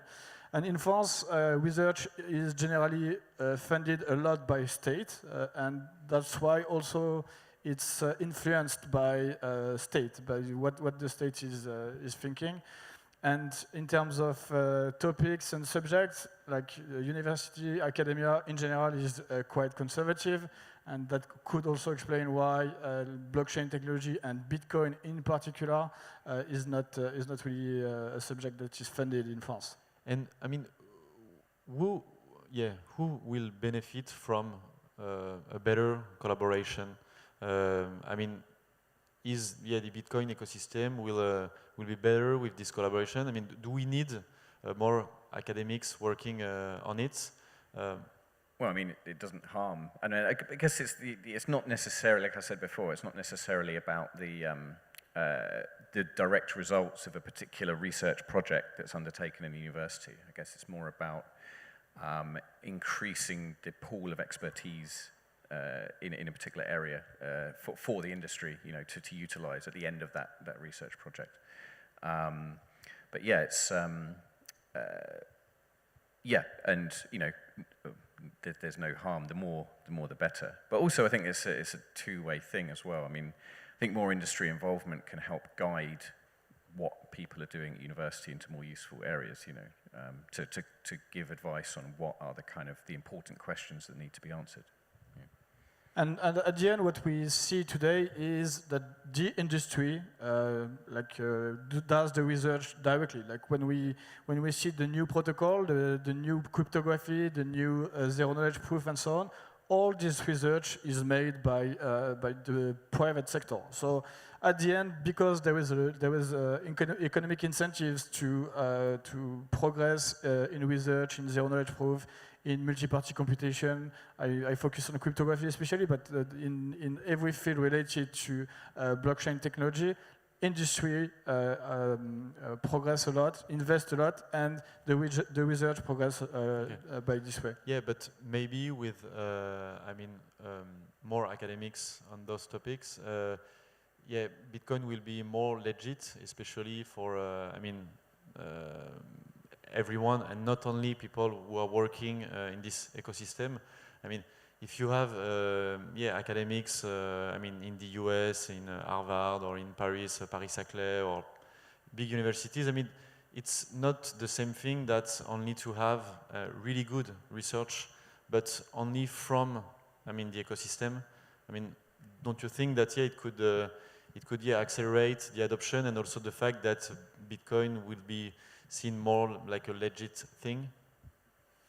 At the end, the industry allows the cryptography research to progress a lot more than the academia succeeded to do on its own. So I agree with you that in terms of legitimacy and so on, if we had academia working on these topics, it would help a little bit. But at the end, what we saw is that the industry did a better job than the academia in progressing in research. So this is the situation right now. Okay, so we don't need collaboration. Well, I think you need to have that engagement, and it's very healthy. I think there is my impression amongst just looking at the kind of research topics that are studied in academia at the moment, Bitcoin has become a bit kind of unfashionable almost. I guess it's seen as some kind of old technology compared to a lot of the newer, sexier kind of platforms where there's a lot more scope for using exotic cryptography and things like that. So yeah, and I guess that is related to the more conservative culture in Bitcoin development. That's kind of slower and safer rate of improvement. The rate of change in Bitcoin seems a lot slower than, say, on other platforms like Ethereum. Okay, and in the recent years, which notion or feature came from the academic ecosystem in the Bitcoin and Lightning Network ecosystem? Is there anyone? Not off the top of my head, actually. Maybe ideas? Or? In Bitcoin in particular, so I mentioned music too, and part of them was part of the researcher were in academia. And if you take blockchain in general, like some signature scheme, for instance, BLS, BLS comes from academia and it should be used in the future in blockchain technology. Yeah, I guess a lot of MPC stuff and zero-knowledge proof research is mainly comes out of academia. And the academics guy went into the industry and have been funded by the industry at the end. But the field has been created by academia at first. Yeah, I agree. Okay. And so in the coming years, if you had, one big point maybe to foster this collaboration, it will be on fundings, on events, on what's the changing the mind of people who have the funding at the end in the academia side, and this comes with education. This comes in with gaining more legitimacy and so on. So it takes a long time, but I think we are getting there now. The narrative is quite changing. We don't hear anymore that Bitcoin is for terrorists and so on. It starts to change. Even if it's still the case in in bad times, but I can understand. So really less than before. Yeah. And you, Tom? Yeah, I mean, I think what the future holds. I mean, that there is, I guess there's so much talent there that needs to be utilized. But how, in order to kind of pull that over to Bitcoin development, I think maybe the Bitcoin community could become a bit more kind of tolerant of new ideas. Yeah. There's again, like going back to this very kind of conservative kind of culture in Bitcoin. And actually, it's a really good point, because when you're working on something like Bitcoin, which has, I mean, a very strict narrative, I mean, how to onboard many academics on a thing on which it's not easy to discuss everything, because some people are just saying to everyone, okay, it's like this, and we can't change anything, or at least, I mean, how to manage this? Yeah, I mean, well, it's very difficult to change culture, but yeah, I think people should become a lot more open to exactly, because you're told, and you're right, that I mean, academics are really conservative, but also, I mean, it's the same thing in the Bitcoin industry, which is a good thing, because it's also a way to protect something. Yeah. But it's not easy yet to make some progress and research. I think people in the Bitcoin community should become a lot more open to new ideas and not kind of shout people down when they propose a new addition to Bitcoin, because there's people get very angry when people suggest kind of any kind of changes to the consensus of Bitcoin, because people are very protective over Bitcoin's very strong security. Yeah. Yeah. And the purpose of research is also to find new things, to invent and to improve. So, yeah, Charles, your point on this? Yeah, I agree with what has been said. So it's part of the Bitcoin value proposition to be very stable, to not change a lot, and so on. On the other hand, it doesn't change at all, and that could be an issue, because there are objective challenges ahead for Bitcoin, and they must be tackled, and they must be funded, and some people must work on them. If the message is Bitcoin won't ever change, nothing, not a single bit, it might be difficult for Bitcoin on the long run. So yeah, this is something difficult. While on the other blockchain, there are plenty of innovation, and sometimes it's too fast. Sometimes there are big mistakes that are done, and everything, all the value collapsed in a minute. So there is a trade-off to find between moving too fast and breaking everything, and not changing anything. And maybe for Bitcoin, the cursor is too much on the conservative side. Yeah. And I mean, Bitcoin is decentralized, not against states, but I mean, yeah, it's an asset which is crypto anarchist and so on. So I mean, how can you imagine that in the near future maybe states will support research on those kind of subjects, especially on Bitcoin? Yeah, if you're a state and you like your currency monopoly, definitely Bitcoin could be a threat for you, and that's also why some states are reluctant to Bitcoin. Nonetheless, there are different ways of thinking about Bitcoin, and Bitcoin could be an asset even for states. But yeah, for this, the way to change mind is really long. I agree. Yeah, I mean, I think, really, ideally, any kind of academic funding, even from the government, shouldn't be political. It shouldn't kind of exclude things that are not, that go against certain kind of political interests. But that's the reality. People, the way decisions are made on funding academic research, unfortunately do end up being, political by, the senior people that are in power basically get to decide where the money's spent. And in that case, yeah, sometimes it's probably difficult, I imagine it's difficult to get funded, say, for like privacy research and things like this. Okay, and so maybe instead the Bitcoin ecosystem could create its own academia. I mean, what do you think about this idea? This is what is happening today. Like the research is funded by industry, and industry fund researcher internally to solve some problem that could allow the company to make money after. It's a little less the case for Bitcoin because, as I mentioned, like Bitcoin won't change. It's unlikely that it changes a lot on the short term. Nonetheless, there are plenty of things to change and to build. When you have a look at Lightning Network, which is really a big opportunity for Bitcoin on the long run, there are plenty of difficult challenges to solve, and this needs to be tackled. Research must be done, and someone needs to fund them. And this is why the industry must fund them. And the question is, how do you make money when you do Lightning Network in order to fund this research? And then we are back in square one. So you need to create some innovation that will allow you, as an industry, to make money in order to fund this research.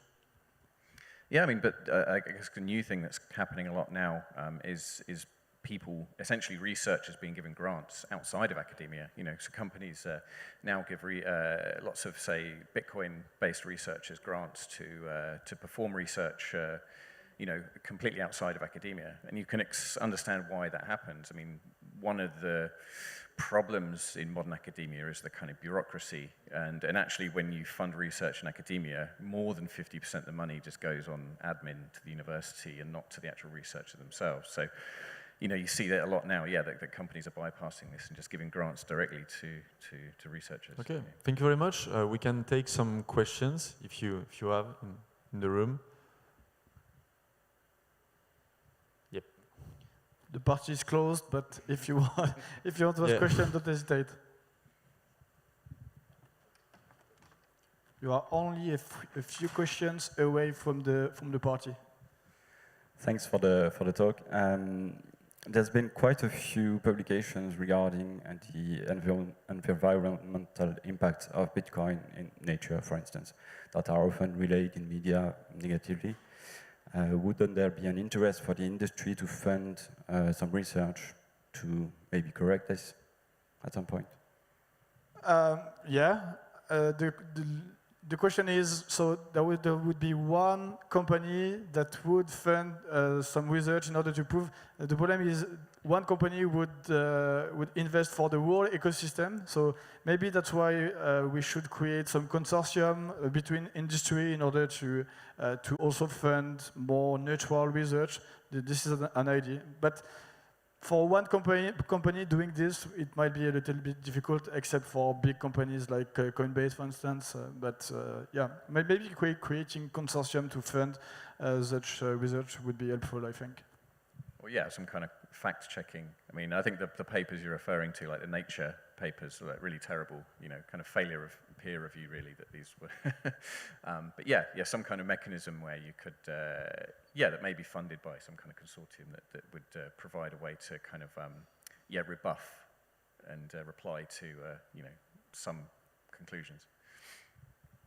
Thank you. And when such thing happen, it erodes the credibility for nature. At the end, they accepted such paper, which is objectively wrong. So.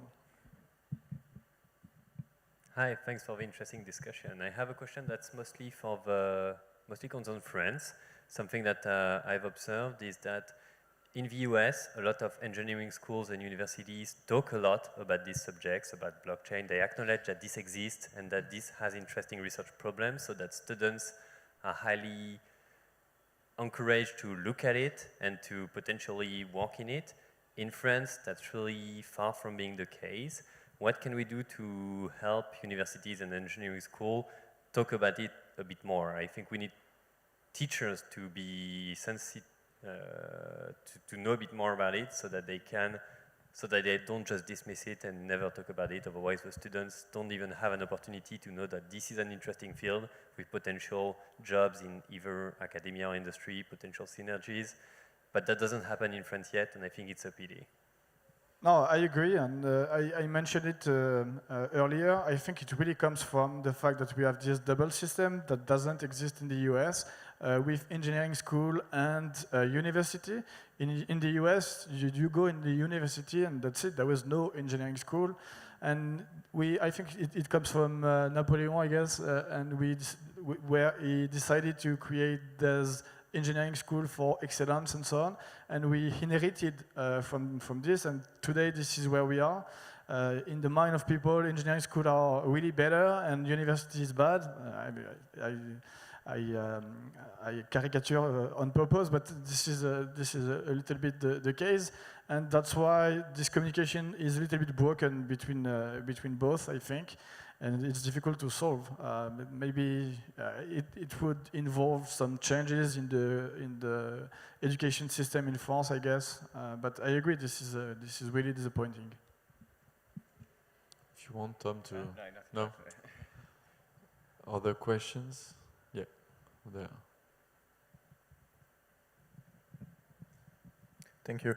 Actually, I'm teaching Bitcoin in engineering school in France, but just locally.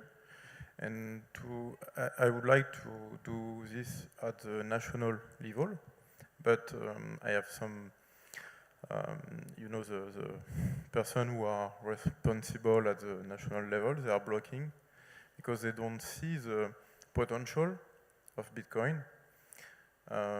Actually, because maybe they are too conservative, like you said. So maybe can you have some tips for me to influence them? Yeah. And maybe some numbers. You know, they love numbers and they love proof. So I need to prove there is a need for Bitcoin developers or Bitcoin engineers. So thank you. Yeah. Just where are you working? In school CESI École d'ingénieurs at Rouen, in Normandy. Okay. So yeah, maybe we can publish something. No, I'm just kidding, but yeah, it would be a way to put pressure on them. Maybe. But yeah, guys. I mean, usually from my experience of trying to write like proposals, is the first thing is you try and emphasize the economic value of what the research can be to the country, you know, and this is usually the key thing to try and demonstrate how important this is. Yeah, and there are companies, there are industries that need engineers that are trained already.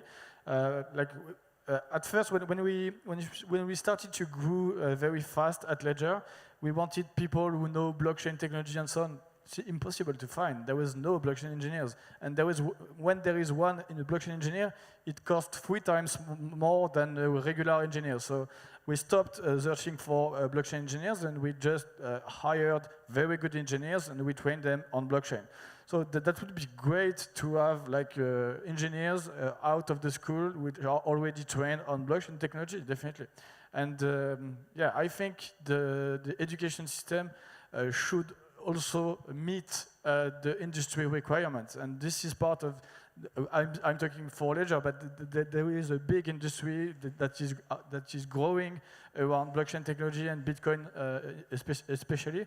And this industry needs trained engineers, and we need the education system to help industry in the economic tissue, I guess. Yeah, thank you very much. Last question, if you want. In the back. Yeah, on the question of training people and what people are looking for, personally, I think it might be counterintuitive, but you don't need really like Bitcoin or blockchain engineers. You need more like people who are good at cryptography, fundamental system engineering, distributed systems, networking, in some sense that you're not going to find companies who are looking for HTTP engineer or DNS engineer. I mean, you're going to look for network engineer or people with a strong software engineering background. So do we really need like specialized Bitcoin or blockchain training? Not necessarily, but I mean, someone who has studied that is necessarily going to have that entire skill set, you know. So obviously, those, yeah, someone who has, you know, done some kind of degree course on blockchain or blockchain cryptography or financial cryptography is yeah, that should have covered all the different areas that you would want in someone to hire, I think. You can simply change the name of your course and rename it blockchain cryptography.